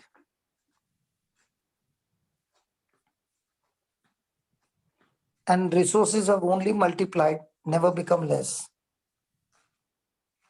So what is joy? When I understand the scripture, the understanding of the scripture gives me joy because I already know that even though I don't know the multiplication, when will it happen, how will it happen, where will it happen, who is the one who is going to make it, which way it will make, what, I don't know any of those questions. But I know one thing. He said it will multiply. So I'm not interested in any of those things. I'm interested in, he said it will multiply. So I'm joyful because he said it will multiply. Okay. So, brother, what I want to understand, simple and straight. Okay. When faith is applied, okay. Now, for example, like you are using your faith, okay. So spiritually, what energy are you connecting it through it, connecting along with it? There Your is nothing called emotions, as your energy. feelings, nothing. Your joy, There nothing. is nothing called as energy. The Holy Spirit. Now tell me one thing. What That energy is do you energy. use? Holy Spirit is energy. You're saying Holy Spirit is not energy? Okay. Let me ask you. What energy do you use to open a tap of water? What feelings do you use? Every day you go for shower, no? जब नल open करने का time क्या feeling करता है भाई? नल open करने के लिए अरे मैं नल ओपन करने वाला डिस्कुन डिस्कुन डिस्कुन करता है क्या? नहीं. बीवी के साथ बात करते इधर नल खोलता है. Ryan? Brother, Talk to me, what? no? When you open a tap, do you open with good feeling or you just go and open your tap because you know there's water going to come if I open the tap? But the question is, are you opening in the right direction or opposite direction? Okay. If you turn it in the opposite direction, what will happen, Ryan? Nothing. Nothing. Tap will become more tight. Water will come? No. So faith is opening the tap of your mind to agree with God's word. Then the power will flow by default. Because tank is full of power. So you're trying to say faith is utilizing your mind, applying your mind. No, not applying my mind. Not your heart. Applying my heart. only renewing, making my mind agree to the word of God. But Because my heart is mind connected is, with love and feelings. sorry? Your heart is connected with love and emotions and feelings. My No? mind is connected with my five senses, not my heart. My heart is where faith is. My heart is where the scriptures are.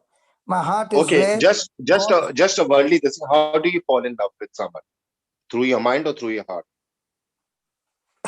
that is a human love. That is a human love. For example, No, if it's a human no, love, I'll but give it's you an example. I'll give you an example. Do you love your wife? yes, I love her with my heart, not with my mind. Okay. When she does little gadbad, do you still love her? No. That is a human love. Now, you know what love I'm talking about? The heart love. The heart love is saying, you do good to me, you do bad to me, you do what you want. My That's decision to unconditional do. love, agape love. I know that. But So that it's is in your heart. That's not in your mind. In your mind is what you know. Your five senses working. कारखाना है उसमें. कौन सा कारखाना है? खतरनाक कारखाना है. It is an invisible machine running in our mind that can process.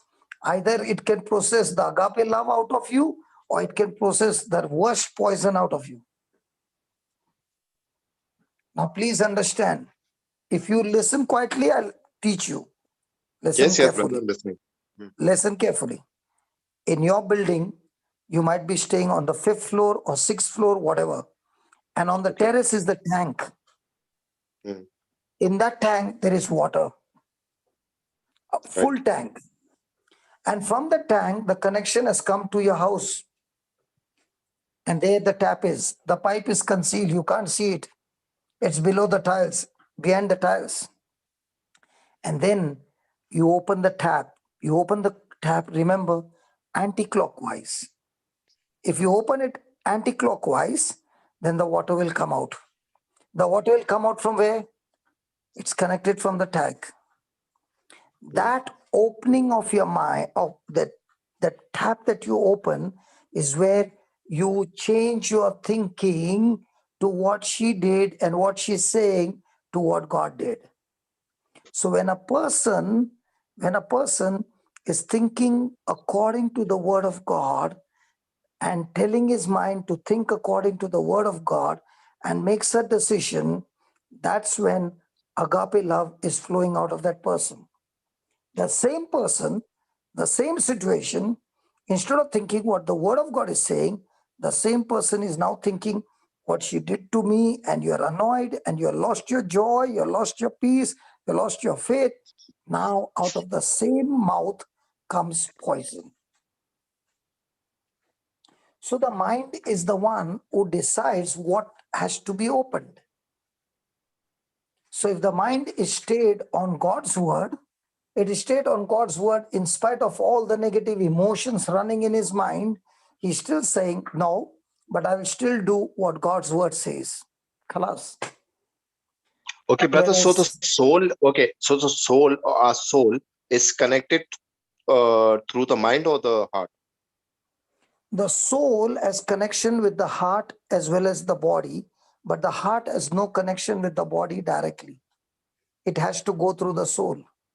That's why agape love is in your heart. It cannot go into your body. The power to heal your body is in your heart, but it cannot go to the body because it has to be renewed and agreed with the mind. The mind has to renew and agree. A real poison, the real enemy is not the person outside or the sickness inside. The real poison is your mind who is giving you fear. Right. I was staying with people who had COVID. God is my witness. Every day I used to drink from their glass. Every day. And I would tell them every day that nothing will happen to me because my faith says as soon as it touches my lips, it shall die. And I stayed there. I went to families where everybody was positive and I went and hugged them every day. Why am I so sure? Because I've renewed my mind to what the word of God says. And if I go on my feeling, then I cannot operate by faith. Remember the example of the water tank, the tap. You will understand how faith works.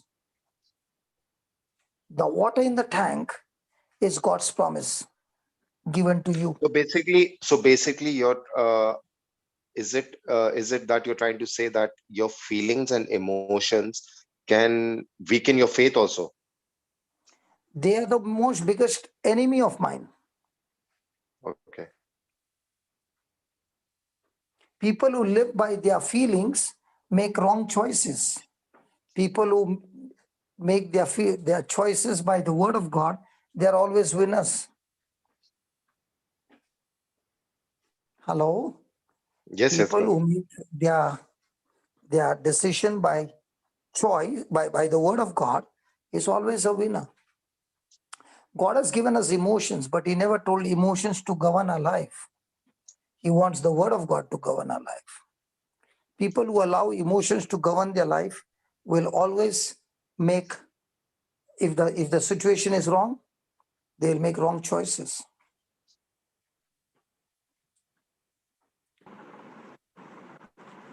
Praise Right, brother. God. That's why the battle is not how much you prayed. The battle is how much did you renew your mind. But what I That's why. see, but what I've figured out and what I've seen, okay, a lot of people have emotions and feelings joined towards the faith. That's what I've But seen. when the storm comes, those who have got feelings and joy, they are the first one to panic. Right. Bajwal, even your neighbor starts sneezing and they hear the cough coming now, cough, cough, cough, cough. They'll say the COVID aaya hamare ghar pe. Say right, very right. Then I tell people, I've been staying with people. I purposely did that because I want to see the testing of my faith. I was staying in the house. Because this topic is very simple for people, but there is a lot of, like. It's a lifelong journey, my friend. I cannot take one day holiday from the Lord, because the very moment I take a holiday, the next moment the tap, instead of opening faith tap, I'll open the fear tap, and the fear tap will knock me off in 2 minutes. Very right. Air block. That is why I don't listen to the news channel. I don't read the newspaper. In my mobile, if somebody sends me any other message than the word of God, the first question I tell that person, tell me which kingdom do you belong to that you send me this message. After that, there are no more messages.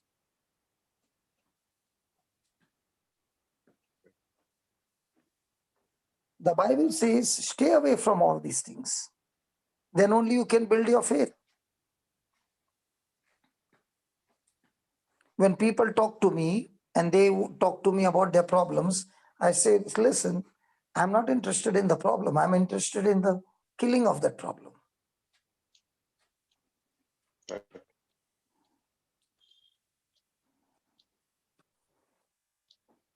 There's a person with the yes man. Let's see what the yes man has to say.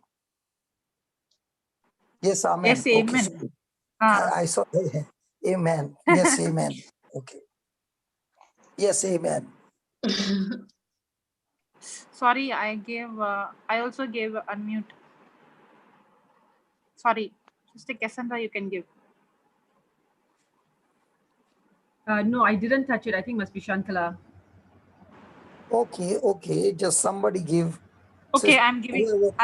Yeah, she's already unmuted. Hi, brother. Can you hear me? Yeah. Okay. Hi, brother. I had a question. It's not something, I'm not sure if it's related to the topic that we are having right now. But I just wanted to know, I know this is an open forum, but I wanted to check. I know we are talking No, faith-based. this is an open forum of what we are learning. Yeah. So I just had a question. So can I ask the question? If the question is related to faith, joy, patience, impatience, go ahead. But don't take us somewhere else. Okay, so no, it is not related to faith, joy, and all of that. But The next time. it's just about how do you handle, the feeling, because he was talking about feelings and emotions. Okay. It is connected. Come on, come. It is about feeling. Okay, come. Yeah, tell me. No, he said feelings, emotions, and all. But then we are also since you're also talking about faith, hope, love. I just wanted to check with you. As humans, we go through different kinds of feelings and emotions.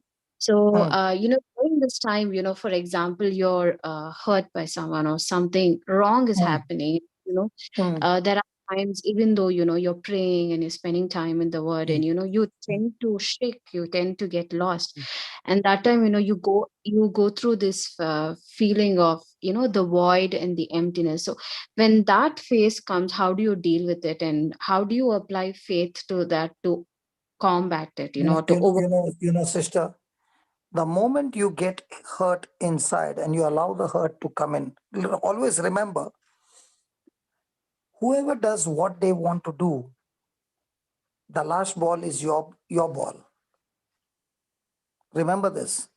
No matter who does what, the last is your decision. If somebody hurt you and you took that hurt to yourself, you are a victim.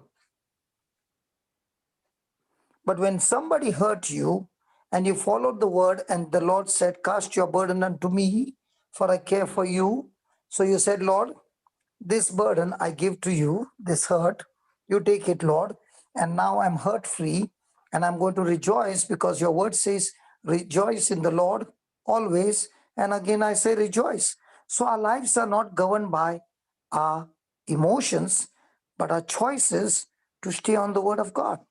And that's why if you see all these heroes in the Bible, they are the people who are examples for us. Now, is it easy for Elijah to go and stand before King Ahab, who is such a wicked king that he kills people ruthlessly? Why is he going and standing there? Because he heard the voice of God saying, go and tell King Ahab that it's not going to rain for the next. It's not going to rain. And why did he go and tell King Ahab that it's not going to rain?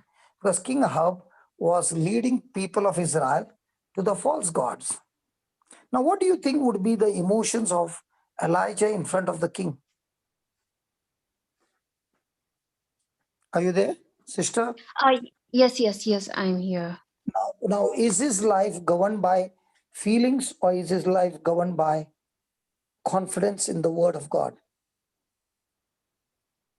How come he can go and tell King Ahab, get your prophets and I'll get my prophets, and let's offer a sacrifice. They are 700 and Elijah is all alone. And he says, okay, you call your God. I will call my God later on. You call your God and let the fire come from heaven. Why is he so sure about, why is he so confident about this challenge? It is a relationship with God. It is an intimacy with God that he knows, and he knows that God will surely show up. And that's why when Elijah begins, he puts the sacrifice and then he says, get me 12 gallons of water. Imagine when it has not rained for 3.5 months, is it easy to get 1 gallon of water? He says, get me 12 gallons of water of 12 tribes, and he pours it on the sacrifice. If you want rain, you must have the guts to plant the seed of water to get rain. Was Elijah planting the seed called water? Yes. How many? 12 gallons. Because he believes after offering this sacrifice and God accepting the sacrifice, the word of the Lord says, when my people repent and come back to me, I will open the windows of heaven. When my people go away from me after false gods, I'll close the windows of heaven. That's why it did not rain. Now Elijah is using the same word of God to get rain. How much did it rain? Now, even when there was no cloud and nothing was there, God sent a sacrifice, burned the sacrifice, and he killed all the prophets. And then he went and told King Ahab, I can hear the sound of a rain. Can you believe there was no cloud? And he's saying, I can see the cloud. I can see the sound of rain. That's what faith is all about. Having no physical evidence, but the evidence is your confidence in the Lord. And that confidence comes through your relationship with God. And when he said, it's going to rain, he went to Mount Carmel. And he told the servant, go out and see. And he said, there's no cloud. Did he stop? No. He prayed again and he said, go and see. No cloud. Go and see. No cloud. 7 times. And the 7th time, the servant came and said, I see a cloud as small as the palm of my hand. How many of us, when we see a little move of the Holy Spirit, we jump to a conclusion that it's going to rain? That is how the system works. Small, just a small, absolutely small spot. A cloud as small as the palm of my hand.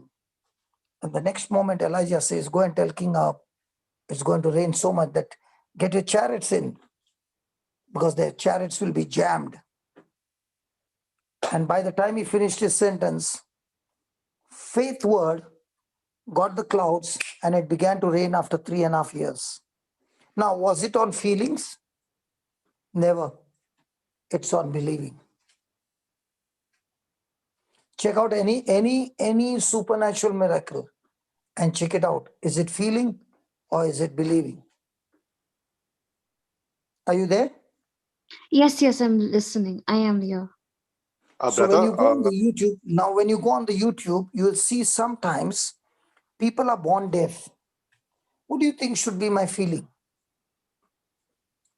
People are on wheelchair. Some of them, they've got crooked backs. Some of them have got short hands. Some of them have got rods inside. Can a rod bend? But when you believe by faith, even that rod bends and becomes as good as normal. There are not one videos, plenty of videos. Watch it.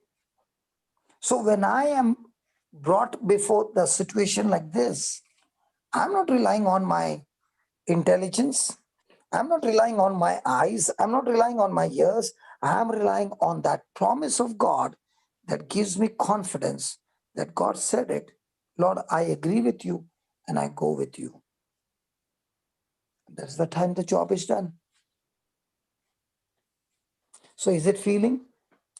If God can do such supernatural things when it comes to healing, can he do the same thing when it comes to hurts? Yes. The very moment that I'm hurt is a proof that I did not agree with God. The very moment that I'm hurt, it is a proof that the seed has never fallen into a good soil. It is still on a rocky sand, rocky soil. Because the Bible says the person who hears the word, but when opposition comes, persecution comes, the person is easily hurt. The person is easily offended. And when a person is living by those emotions, he can never reach the good soil because the harvest comes only in the good soil. The harvest doesn't come because you prayed. The harvest doesn't come because you went to church. The harvest doesn't come because you spoke the word of God out of your mouth. The harvest comes when you have a good soil. Sister, are you there? Yes, I'm listening to you, brother. Yeah. Now, does it make sense now? Yeah, it does make sense. So, and Because my other question. Because your challenge is not your feeling. Your challenge is what is the proportion of your believing in God's word? James 1, the same what we are learning is saying, if a person is doubting, if the person is worrying, and is praying, that person will get nothing from God because he's a double-minded person. So what is my battle? My battle is not to get a miracle. My battle is to fight against my mind, who is my greatest enemy, whom I have to teach to agree to God's word. My battle is never with a person outside. My battle is with that thought that the devil has put in my mind, which is going to kill me and steal me and destroy me. That is why I have to kill that thought before it can kill me. Okay. And since you said that because it's faith, and then you put your confidence in God, so is it also wrong to take offense? Is it wrong to take offense? Offense is demonic.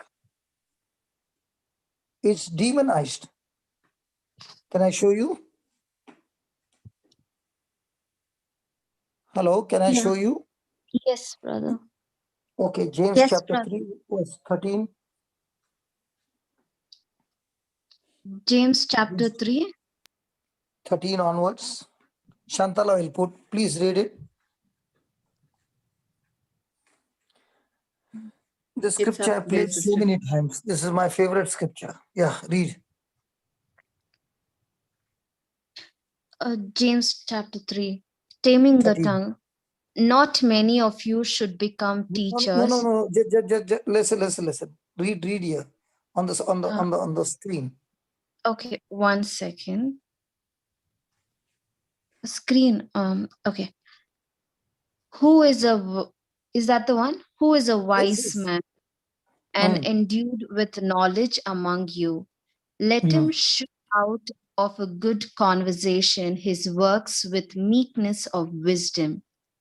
But if ye have bitter envying and strife in your hearts, glory not and lie not against the truth. This wisdom descendeth not from above, but is earthly, sensual, devilish. For Which one? where Hold on. Which wisdom is devilish? What is in verse number 14? Read that 14 again. being bitter. So if ye have bitter envying and strife in your hearts, glory not and lie not against the truth. Being bitter. So offense is devilish? Yes, it is. And read the 16th verse. For where envying and strife is, there is confusion and every evil work. So tell me, will faith work where there is offense? The wisdom that is, but the wisdom that is from above is first pure, then peaceable, gentle, and easy to be entreated, full of mercy and good fruits, without partiality and without hypocrisy. Now, did I answer your question? Yes, you did, brother. Thank you so much. Praise God. So a person who lives by emotions, can he get victory in life? He's a loser. No, he cannot. A marriage which is based on emotions cannot be a successful marriage. A marriage which is based on agape love, where feelings don't come, decision to love, no matter what has happened, decision to forgive, no matter what has happened, are the most successful marriages. These marriages are called as godly marriages, not human love.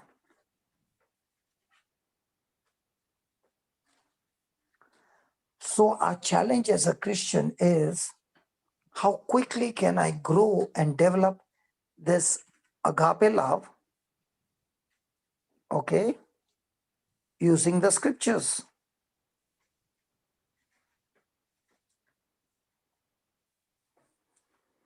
Is that clear? Yes, so cool. I understood. Thank you, brother. God bless you. So coming back, many people are simply impatient. When does a person become patient? When faith is tested, patience is produced. Patience is developed. Patience gets only developed under pressure. It doesn't get developed where there's no pressure. No trials, no patience. No patience, no maturity. No maturity, there will always be lack in your life. Put that, James.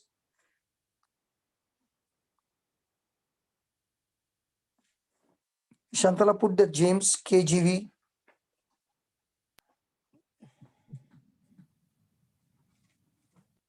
James 1.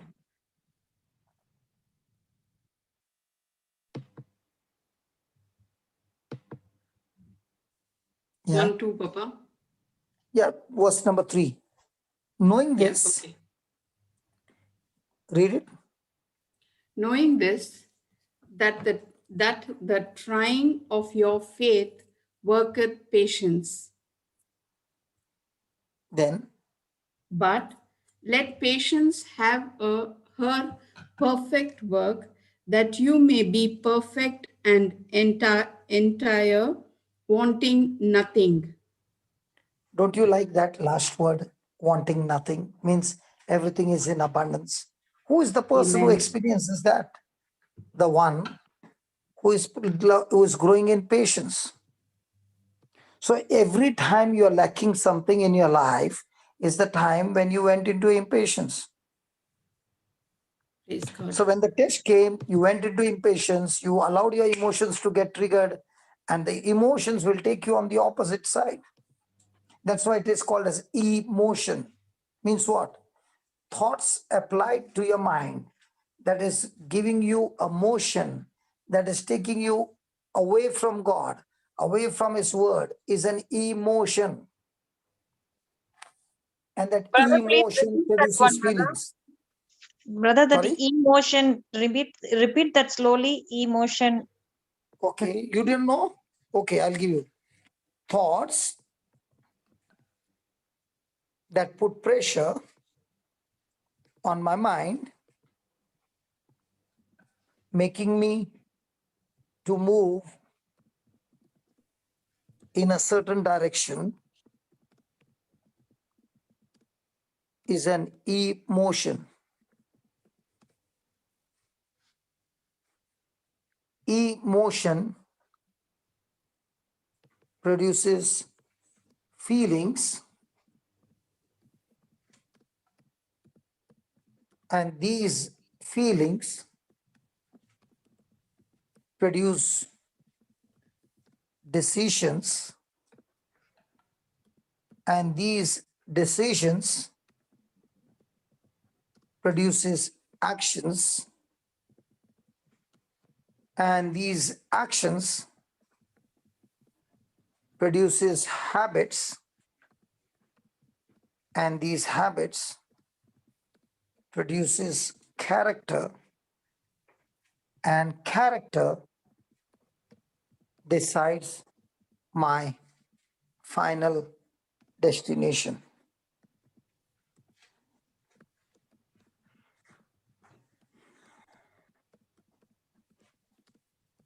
So coming back, did you get that, Shamini?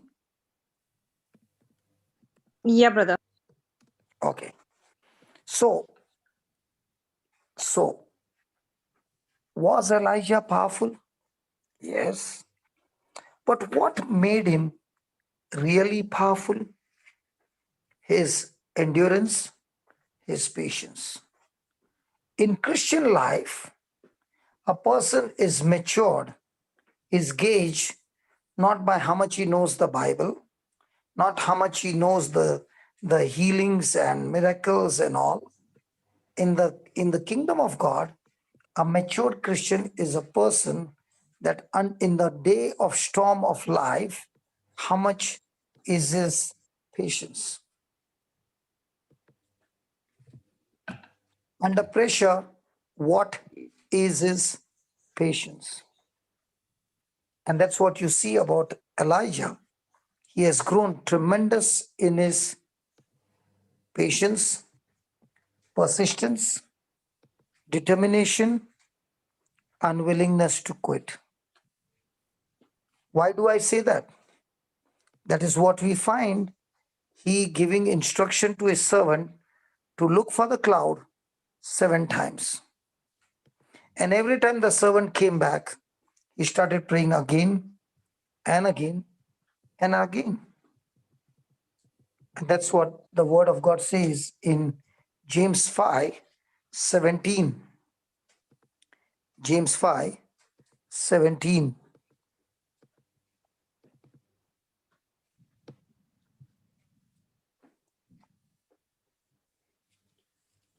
Elias was a man subject to like passions as we are, and he prayed earnestly that it might not rain. And it rained not on the earth by the space of 3 years and 6 months. And Now, he prayed. hold on. Did Elijah have emotions? Yes. Did he have feelings like us? Yes. But why did he pray earnestly that it might not rain? He prayed because King Ahab was leading the people of Israel to false god, and now they were worshipping a god called Baal, who is a god of fire. So Elijah picked up the promise saying, God, when you said, when your people go away from you, you will not bless them, you will close the windows of heaven. Lord, when you said this, how come even now it is raining? And God had to keep his word. And to keep his word, he had to listen to what Elijah said. Praise God.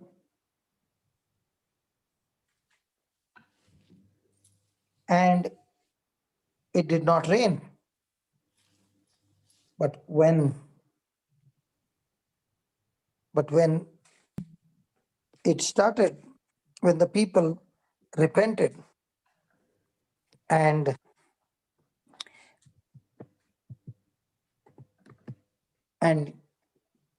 came to the Lord, praise God, when they repented, Elijah said, God, you also said, when your people will repent and come back to you, you shall once again give them the rain.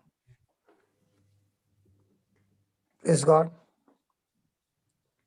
And that's what happened. Thank you, Jesus. Thank you, Thank you, Jesus. Jesus.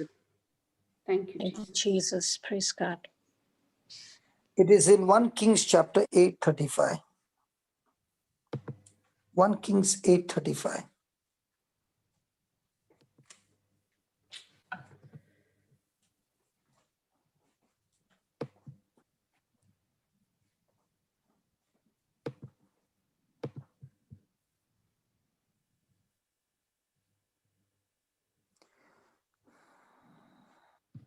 When heaven is shut up.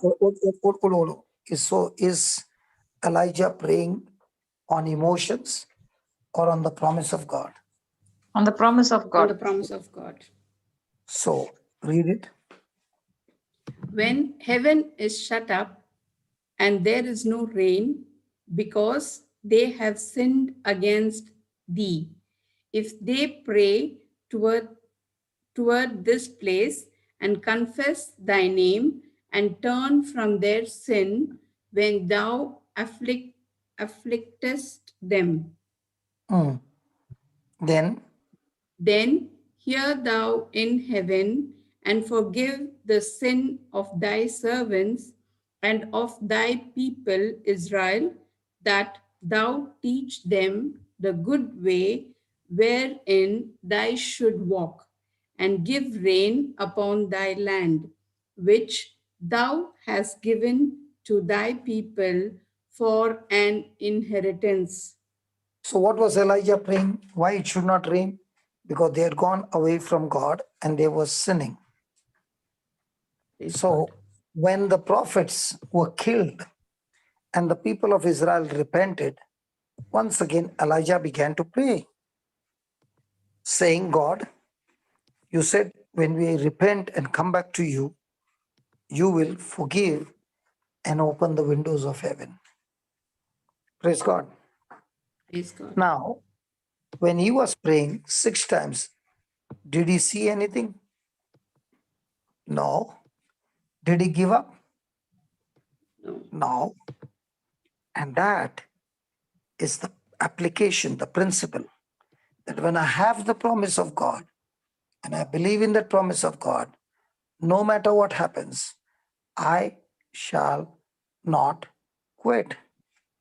Because God said it, I shall believe it and stay on it and not give up on it. What happens with us? Did Elijah discover his assignment? Yes. And to get that rain, was he determined? Yes. Was he persistent? Yes. Was he willing to quit? Not at all.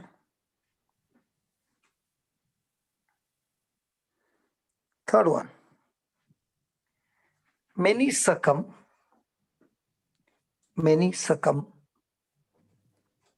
to cultural expectations. Many succumb to cultural expectations or limited community opportunities. Many succumb to cultural expectations or limited community opportunities.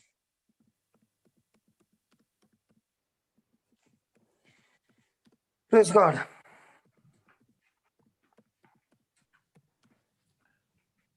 Shamini?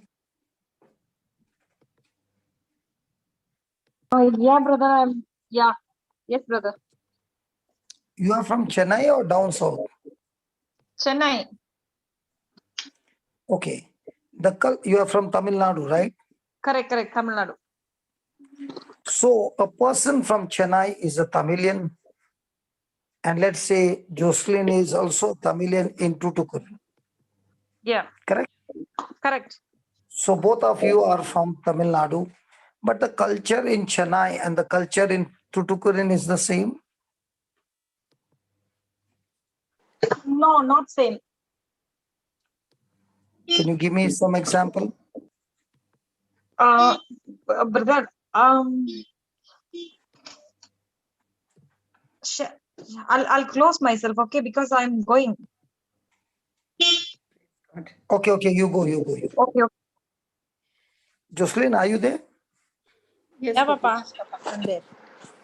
Is the culture in Chennai and culture in Tuticorin the same? No, not the same. But both are in Tamil Nadu, no? Yeah, but that is more like a city, no? It's a city. That is a city. And you are in a? It's actually called a city, but it's more like a town. Okay, town. So what is the difference between the culture on the top and the culture right down?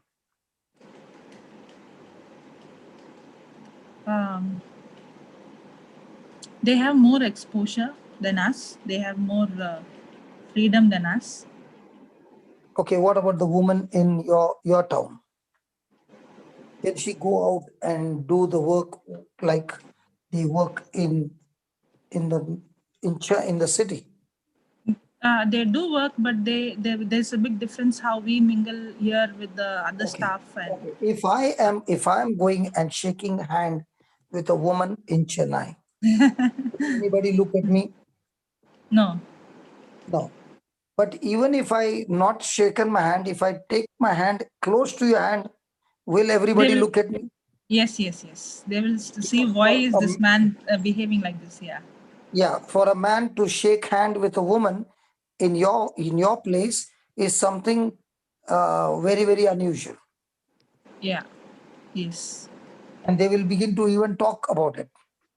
Yeah. It might not come in the newspaper, but in everybody's house, the news will reach. That this man shook hand with that lady. Yeah.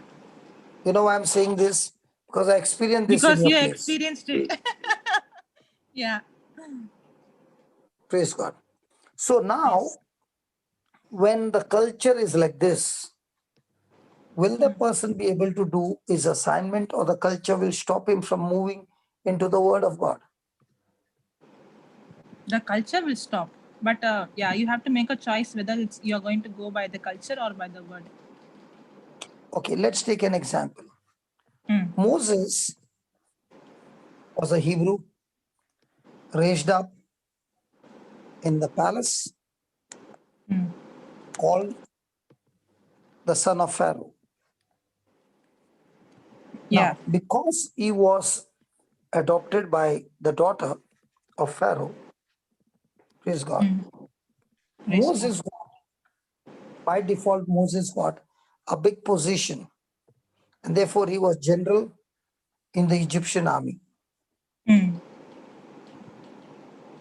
Now, having that position, having that culture, having the luxury and the entertainment and all those things, do you think it would have been painful for Moses that he refused to be called a son of Pharaoh, but he chose to be called a Hebrew because he came to know the truth that he's not an Egyptian, but he's a Hebrew? Yeah. Now, how many people do you think will take this painful decision, withdrew himself from his culture, his upbringing, and now take a decision to follow his assignment that he believed was from God? Not possible to leave that position and take become like a slave. So let's see what did Moses do. Hebrews 11, 23 to 28.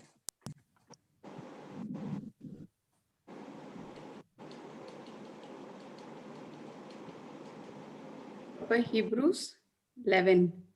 Hebrews 11, 23 to 28. By faith, Moses, when he was born, was hid 3 months of his parents because they saw he was a proper child, and they were not afraid of the king's commandment. By Keep going faith, up to 28. okay, Yeah. by faith, Moses, when he was come to years, refused to be called the son of Pharaoh's daughter, choosing rather to suffer affliction with the people of God than to enjoy the pleasures of sin for a season, esteeming the reproach of Christ greater riches than the treasures in Egypt, for he had respect unto the recompense of the reward. By faith, he forsook Egypt, not fearing the wrath of the king. Sorry, Papa. Yeah. Going back, okay. Wrath of the king, for he endured as seeing him who is invisible. Through faith, he kept the Passover and the sprinkling of blood, lest he that destroyed the firstborn should touch them. Praise God. Praise God. Now, did he refuse to be called the son of Pharaoh? Yes. The son of Pharaoh's daughter. Okay. Now, did he choose to suffer affliction with the people? Yes, with the people of God, rather than to enjoy the pleasure of sin for a season. Now, in everybody's life, there are going to be strong decisions. And the decision is, I know what the word of God says, but at the same time, I know what the culture says. I know what the word of God says, but I also know what the community says.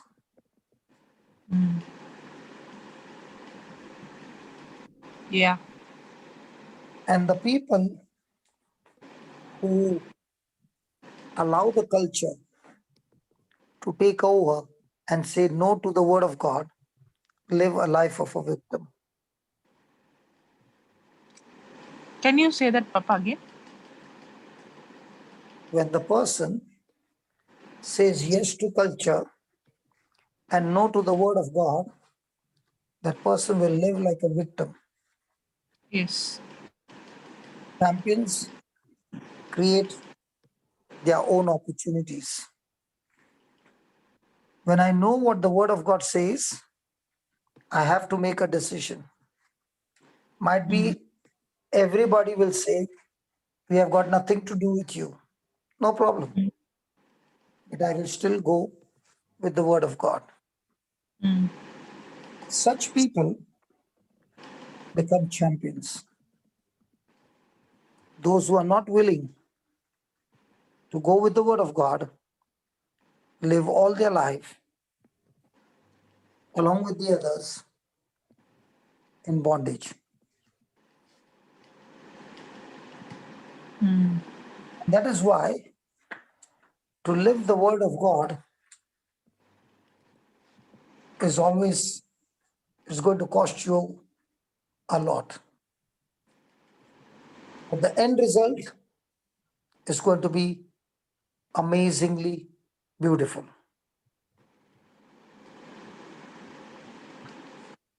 So how many people do you think, especially in marriages, certain kind of cultures, how many people do you think live a defeated, miserable married life because they are more in the culture rather than in the word of God? Yes. It's a deception.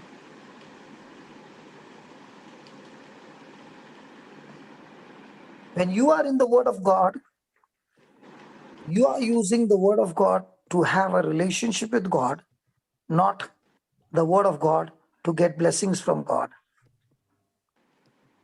When a person uses the word of God to get blessings from God and having no relationship with God, he ends up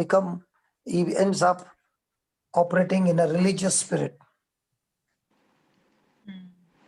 Religion teaches you, promises you, get you things from God, but absolute no relationship with God. The word of God teaches you to get into intimacy with God, a relationship with God. Amen. So when a person is using the scriptures to get things done for him, having no relationship with God, he ends up becoming in religion. Ends up in a religion. Yes. And that's why his relationship with God is not at all strong. And that's what religion does. Praise God. Praise God. Thank you, Jesus. Thank you, Jesus.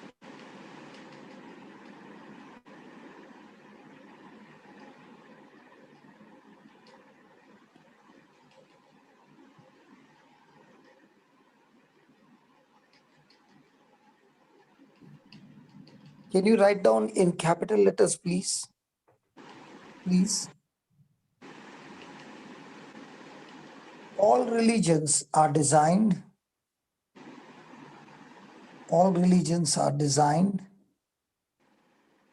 and built on the promise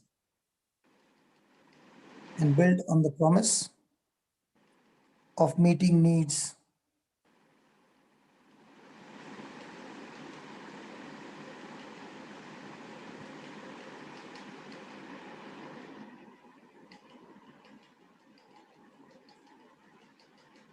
So do we use the scripture as a religion, or do we use the scripture as a partaker of his divine nature? Most of the time we were using it as a religion for a need. When a person uses the scripture without a relationship with the Lord, he ends up becoming a religion. And that's why, having no relationship with God, he doesn't know what is right and what is wrong, because he's all the time interested in his own benefits. Papa, can you once again explain, because many times we have this thinking that even Christianity is a religion. Can you just make Sorry, what did you say? What did you say? Many times? It's a wrong understanding, but we think Christianity is also a religion. Christianity is not a religion. It is not a religion, yes. But it is not a religion. It is my relationship with a person named Jesus. Okay, let me give you an example. Let me show you religion. Okay. Yeah. Peter denied Jesus. Okay. And Jesus died. And Peter told his other friends, I'm going to start my business again. I'd quit my business. I have to look after my family, my children. So I'm going into business again. Is anybody interested? And he took the whole gang. They went fishing and they caught nothing. Jesus was at the shore and Jesus said, lower your net. He asked, did you catch any fish? They said, not even one. So he said, okay, lower your net. And when they lowered the net, there was so much of fish that John told Peter, the person standing on the shore is Jesus. Peter jumped out of the water and came to Jesus. And Jesus asked him, do you love me? And he said, yes. What did Jesus tell him? Go fishing or feed my lamb? Feed my lamb. Again he asked him. He said, feed my sheep. Again he asked him. So every time Jesus asked him, he said, yes, I love you. So Jesus said, if you really love me, then go and feed my lamb. If you love your business, then go fishing.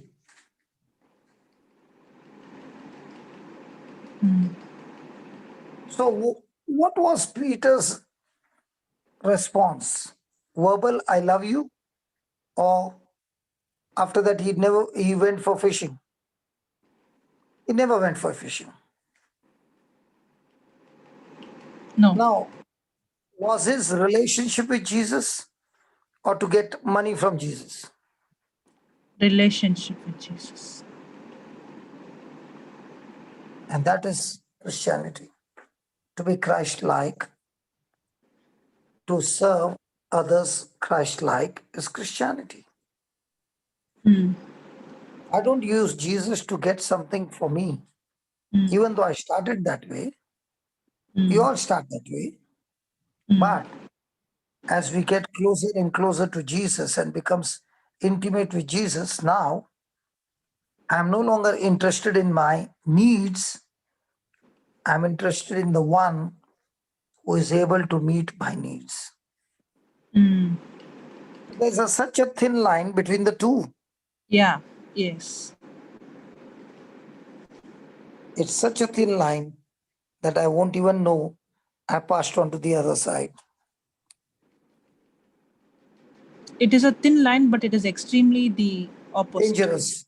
It is extremely dangerous because it will give a person a great happiness, thinking that he's doing a great job, but he'll never be able to discover his assignment. Neither will he be able to complete his assignment because he doesn't know this assignment. Yes.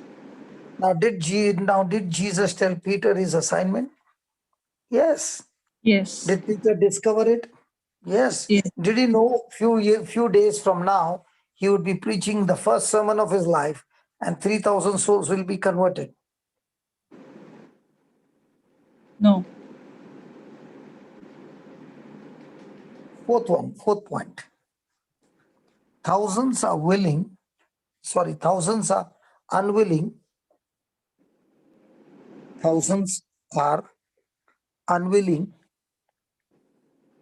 to make any changes,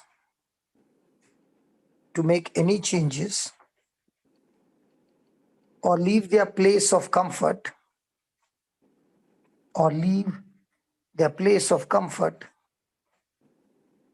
in order to complete their assignment.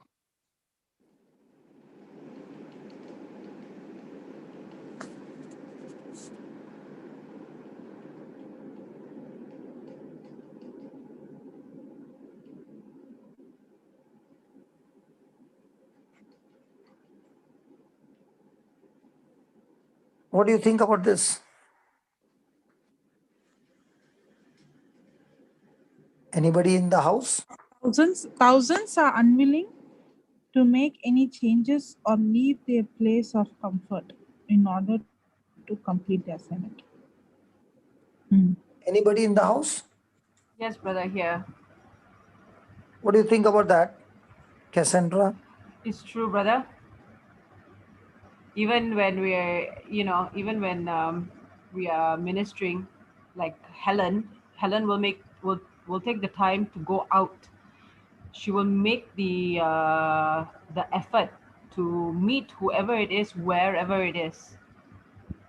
So there are some who, I'm waiting for. Yes, sure, I agree to help. I agree to minister. I agree to share what I know. But I'm going to sit down at home and say, please come to me. Please come to me. Please come to me. I will sit down at home like Jesus sat at home. Yes, that's right. So Jesus went at home. Yes, I was being sarcastic, Helen. Cassandra. Yes. Jesus sat at home and preached from home. Yeah, that's what they think. So, Did so Jesus sit at home? Of course not.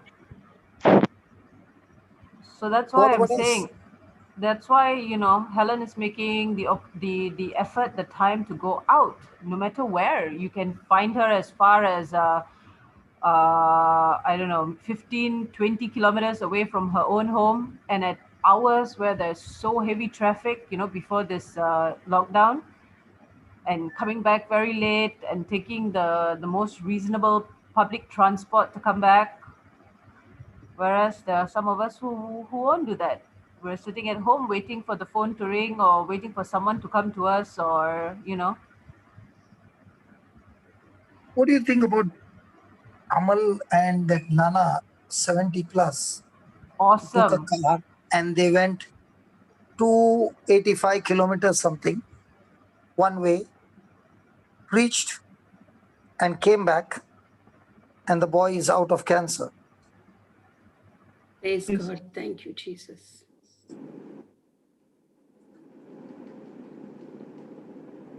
Many people don't want to come out of their comfort zone.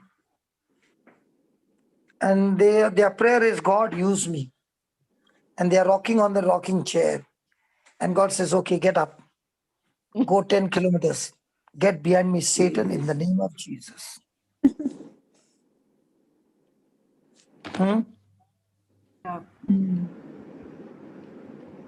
Okay.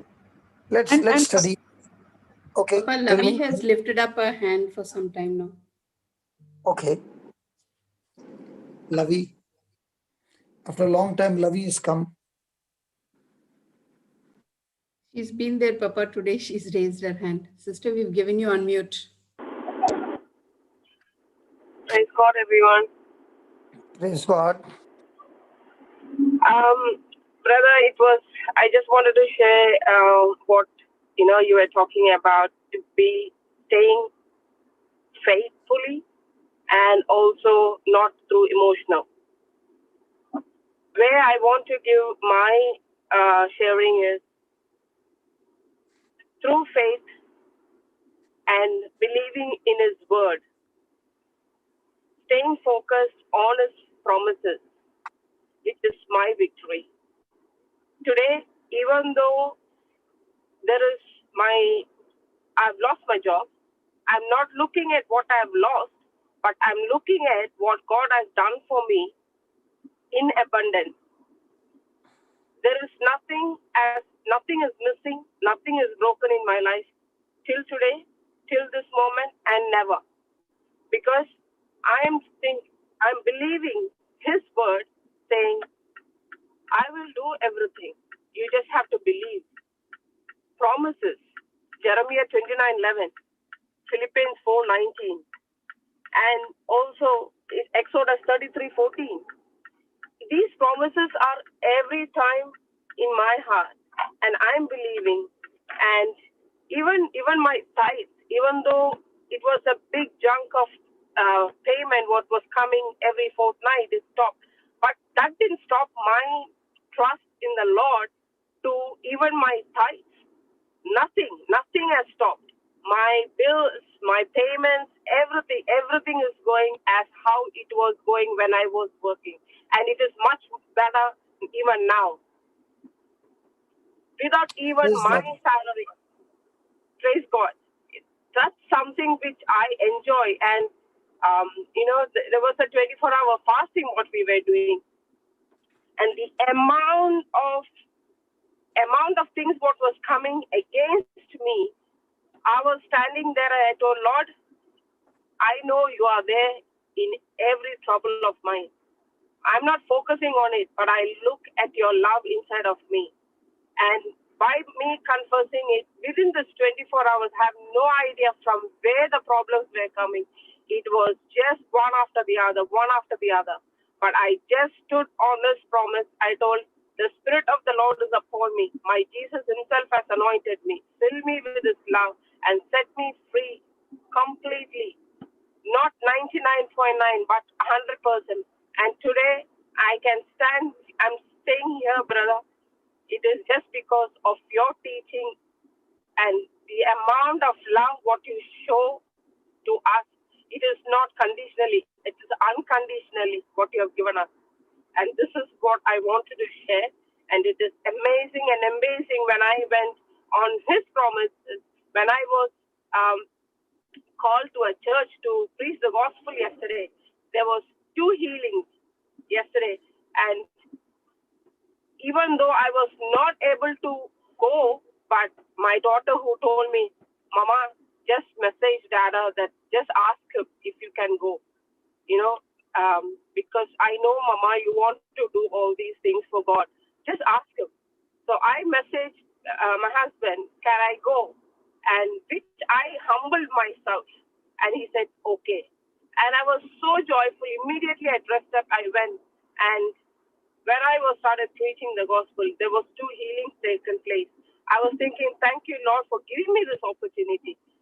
Even though there is things happening in my life, but I'm not focusing on it. And that's the faith, what you have taught us, brother. And that's what I wanted to share here. Praise God. God bless you. These are the truths that we learn from the Bible. Yes. Amen. It's the Lord who is giving us these powerful teachings, that we don't live like a beggar, but we live like a believer. Amen. Not depending on people, but depending on the highest authority. And our relationship is always with the Lord. And He is the one who leads us. He is the one who has called us, and He is the one who is revealing to us the assignment that He has given us to complete it. Praise God. Yes, praise God. Praise God. Okay, let Shantala give me Hebrews 11:8. Papa, Hmm. before that, you know, this last point you were asking, no, thousands are unwilling to make any changes or leave their place of comfort. Papa, one of I have seen some people. It is not that they don't want to leave their comfort, but there are certain things why they don't go out in the beginning. One of the reason is they think I don't know much. I have to grow. I have to get more knowledge of the word. Okay. Another thing I see, for example, when we see this King Saul, when Samuel came and when Samuel met Saul and he told him that God has anointed you to be the king, the first thing that came into Saul is he belongs to a tribe of Benjamin that was the smallest tribe, and his family was the considered as a least. That is what Saul himself said. On the day that the whole nation has come, okay, and on the day when he is supposed to be announced as a king, the tribe was called, and then and his family was called, but at last they came to know that the king is missing. The king is not there, but that was the day the king has to be announced. At last they found the Lord revealed that he's hiding under the basket. Some translation says bag, some translation says basket, and they had to literally go and pull him out from the hiding place. Now the reason why Saul was hiding, because he was seeing himself like from his natural senses, that I how can I be a king, how am I qualified. Now that thinking of I'm not, how can God use me, or I don't know enough. It is not that I don't want to go out of my comfort zone.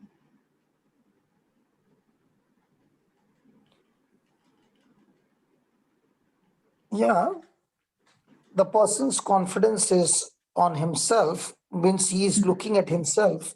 But the people who go out by faith, they don't go out by faith on their own strength.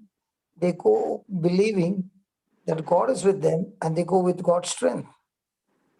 Do you think, Jocelyn, it is possible for me to go to Africa after knowing what is there in Africa? No, not at all. If I know that God is not with me, I dare not even step there. But because I know that God is with me by faith, I step over there. And I remember you saying, if I'm in the 3rd standard, I can surely go and teach somebody who's in 1st standard. So it's not about how much.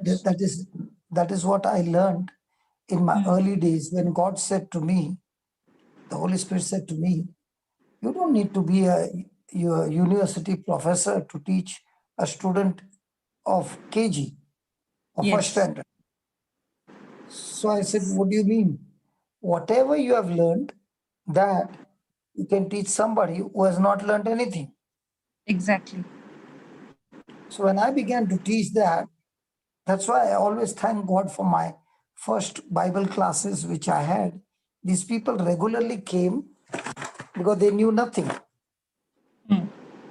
And they thought I was a big professor, but they did not know that I would learn and learn and learn and come and teach. But every day I had Bible classes in different places, and I would teach every day different topics because I wanted to learn more and more. And if I stand there and I say, Lord, now please help me, I would learn with new examples, new things. That is why even if I preach the same topic tomorrow, the teaching will not be the same. The examples will not be the same because I don't write it. I keep those examples open for God to reveal to me new examples. Because I'm depending on Him. And what I have learned, Papa, when I learned from you, when I started to teach and go and share, that's when actually I started to study. The real growth came not if I am going to think, okay, I have to study more and I have to spend more time, only then I can step out. I will never grow. The practical real learning comes only when I can never learn sitting at one place saying, first I will learn and go. No, first I have to step out and then comes the actual learning.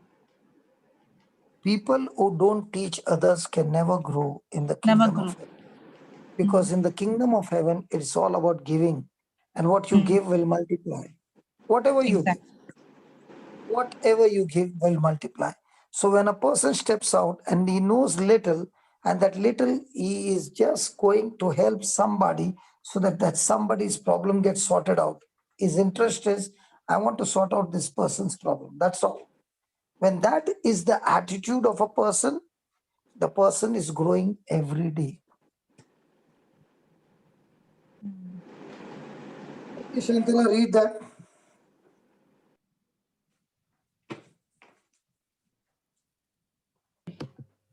By faith, Abraham, when he was called to go out into a place which he should after receive for an inheritance, obeyed, and he went out, not knowing whither he went. Now, this scripture has blessed me so much in my early days. These were all my early day scriptures. And the Lord began to tell me, will a man of 75 years, comfortable in his father's house, he has got riches, he has got servants, he has got everything. And God is saying, I want you to come out, and I've called you to go to a place. And when you reach that place, you will receive an inheritance. And the Bible says he obeyed. And the best part is, he obeyed, he went out, not knowing where he went. How many of us want to go to a place where you don't know the address? Put TPT. I've not read any of the translations. Just put TPT. Faith motivated Abraham to obey God's call and leave the familiar to discover the territory he was destined to inherit from God. So he left with only a promise and without even knowing ahead of time where he was going. Abraham stepped out in faith. Now, how many of us are ready to leave the familiar? How many of us want to go into an unfamiliar place? And how many of us are comfortable in a familiar place? We are always comfortable in a familiar place. But when God's call came, what did Abraham do? He obeyed and left the familiar to discover the territory. I left the familiar and I came to Melbourne. I left the familiar and came to Dubai. I left the familiar and came to Malaysia. And this time my visa got rejected 3 times. 4th time my visa got sanctioned in Malaysia. Cassandra? Praise God. Papa, she is not there. Okay. Helen is there. So, every place I went, one person invited. I did not know anybody in Ireland. Brother Amal invited me. Going to an unfamiliar place, not knowing what is there. But now when I look back, I'm saying the best thing that has happened in my life. And everywhere I went by faith. I remember in my early days, one of the charismatic leader told me this question. Why do you go to so many places? Did God tell you to go? I said, no. Then did you hear God saying to you? I said, no. Then why do you go to so many places? You got to wait and wait. And when God tells you to go, then you go. I said, that might be what you have learned. I did not learn that. I learned in Matthew, Jesus instructing his disciples and saying, go to the ends of the earth and preach the gospel to every creature. So I'm not waiting for the voice because I've got in writing. And because I got it in writing, I follow what is written. And when I follow what is written, I begin to hear his voice when I'm moving by faith.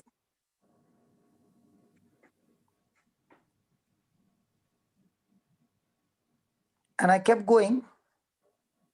And today where I have reached, and the person who had come to talk to me, I don't even see the ministry now.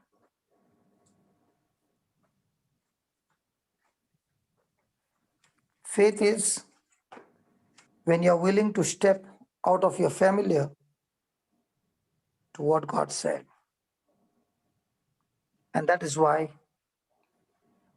the Bible says to go to a place where you will inherit all that God has for you. How do I find the place? Very, very simple. Every promise of God for you is the place for you to inherit.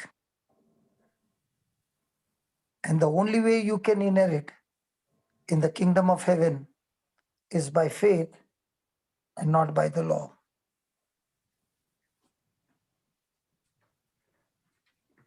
That's why God is pleased with faith. Praise God. And I told this leader, might be I'm wrong. Let's say I was not supposed to go to Melbourne, but I reached in Melbourne. But because I went in faith and because I trusted him and because I leaned on him, because I acknowledged him, I stepped out in faith and I said, Lord, I'm going to Melbourne and I thank you that you have sent me there. But that was not God's plan. Even though I went to Melbourne, my trip won't go waste. It's going to teach me something over there, which will be so much better for me that when he takes me in the right direction and I reach the final destination when I'm supposed to go, I've learned something in Melbourne which I will practice over there and still get result. Even if I go in a wrong direction, but not sinful, but in a wrong direction, which God had not called me for, but because I moved in faith, I'm going to learn something over there which will benefit me for the future. My experience with God, even in an unfamiliar place, does not go wasted. Praise God. And that is why God is looking for somebody who can say, yes, Lord, I'm ready to step out in faith. He's looking for people who are available. He's looking for people who can move with him on an adventurous journey. Praise God.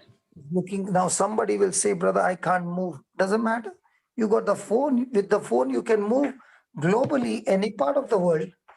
And now thanks for some applications where you don't even need a phone call bill. It's free. I'll tell you, this is the most beautiful moment of our life where gospel can reach to people's home absolutely free.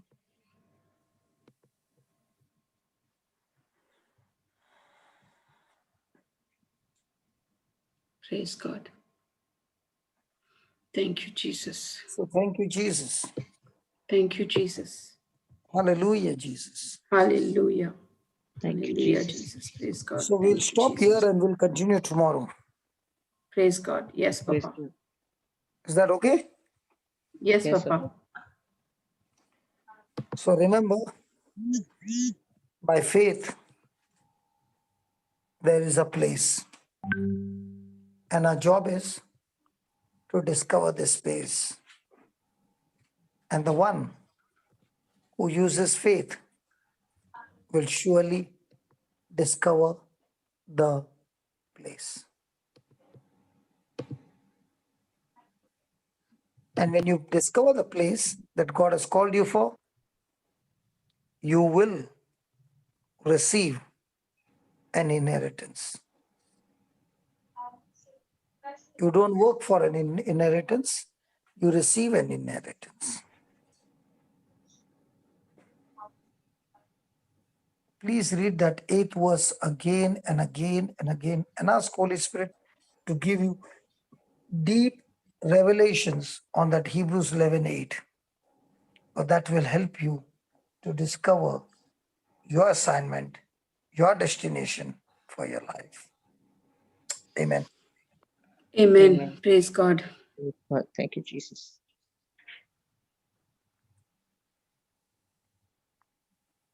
Yes. Who is going to make the closing prayer?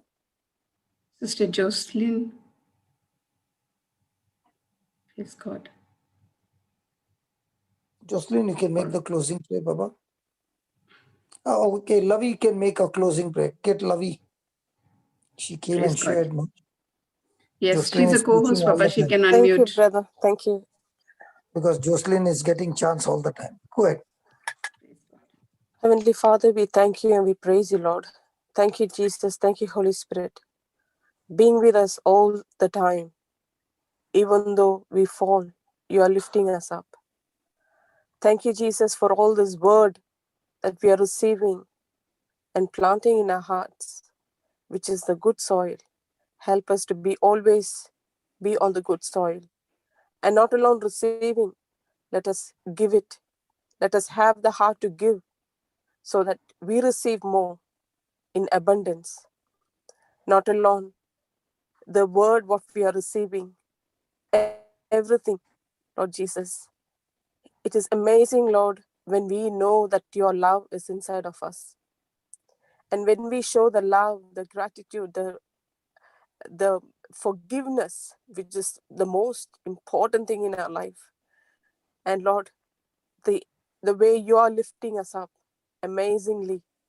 Thank you, Lord, for Brother Johnson, who's teaching us your word for us.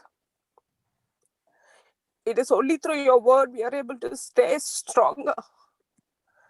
Thank you, Jesus, for your love for Brother Johnson, who's giving us unconditionally so that we are able to share this love, to share this joy to each and every one who come across us, Lord. Thank you, Lord. Each and everyone who's here in this platform, who's listening on YouTube, who's going to listen, Lord Jesus. I'll release the anointing and bless each and every one, Lord Jesus. Thank you, Jesus, for this word that making us strong day by day. Without you, we are nothing. Every word what is coming out of our mouth, every moment, let it be only your word, which is alive and active, which is sharper than the edge, Lord. Thank you, Jesus, for making me to be here, which is a strong. It is not myself, but you who have called me to do your work.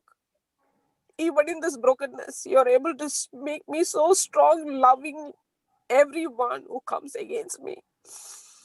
Thank you, Jesus. Thank you, Lord. And we pray that this love of yours, unconditional love, which is inside of us, always be there in each and every one of us.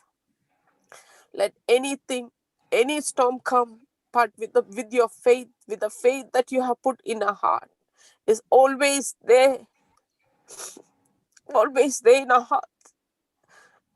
Be strong in your faith with your word. Thank you and praise you and glorify you. In the mighty and glorious name of Jesus, we pray. Amen. Amen. Amen. Amen. Amen. Praise God. Thank you, Amen. Jesus. Praise God. Thank you, Jesus. Thank you, Sister Lavi. Thank you, Papa. Thank you. God bless you. Thank you, Lavi. Thank you, Thank you, brother. everybody. Thank you, Papa. Praise God.